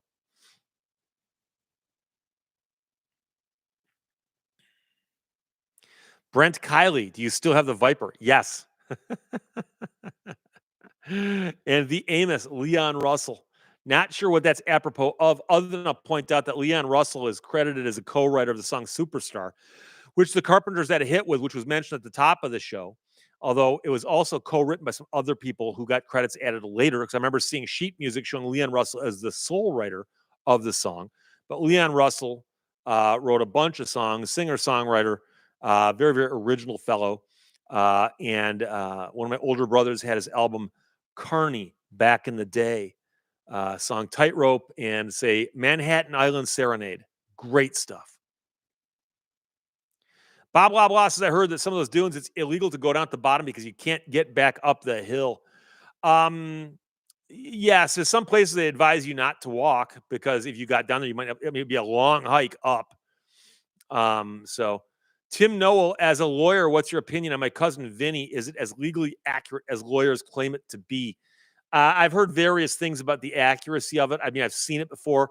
Um, it's more accurate than a typical Hollywood movie, but it's got some issues. But every time I bring it up, I get people arguing with me. And the funny part is when I talk to lawyers about it, they go, "Oh yeah, you're right." But I'm not going to argue about lawyerly things with non-lawyers when it's just a movie, so it's not even real. But Sandra Jones, good evening. Everyone have a great night. Chris Cadman used a dirt bike at Silver Lake Dunes, very, very similar in a roundabout way, further down the shore with Lake Michigan. But Silver Lake is a state park with some gigantic sand dunes, but they allow dirt bikes and dune buggies and stuff out there. And it's a lot of fun. It's one of those places they allow and encourage that kind of recreation. So Chris Gooley, how'd you like Fred Gwynn as the judge? Oh no, he's wonderful. What's a Ute? What's a Ute? Oh boy. Angels don't fall, much love. Thank you. I appreciate that. Image Docre, arrest and trial in about a week. Not very accurate. Down south. Don't forget, LA law would have somebody commit a wrong and be adjudicated 42 minutes later. Okay, so you understand that time compression is one of the things that they do in the movies.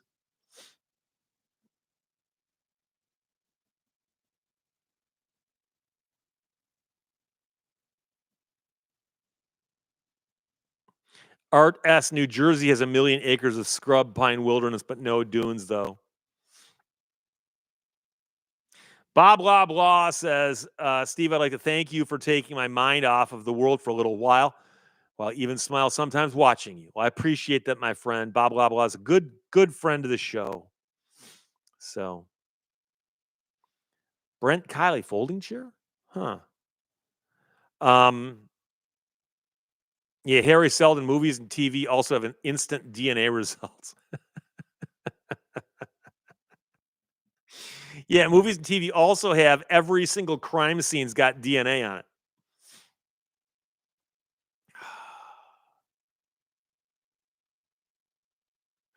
Well, here's what I'm going to do. I'm going to end this. We've been talking now for over 2 hours. So if you just got here, I apologize. But NZ, Kiwi, NZ, bless you too, my friend. I'm glad you checked in. I'm always curious about the people around the world checking in. So Carl J says the story of the model cars in your set. I own 2 cars that 2 of those models are based on. The other 2 cars I wrote books about. So that's going to wrap it up for me right now. I will talk to you guys, as I always do, during the week in videos, Sunday, live stream, pop-ups, whenever the mood hits me. Stay warm. I'll talk to you later. Bye-bye.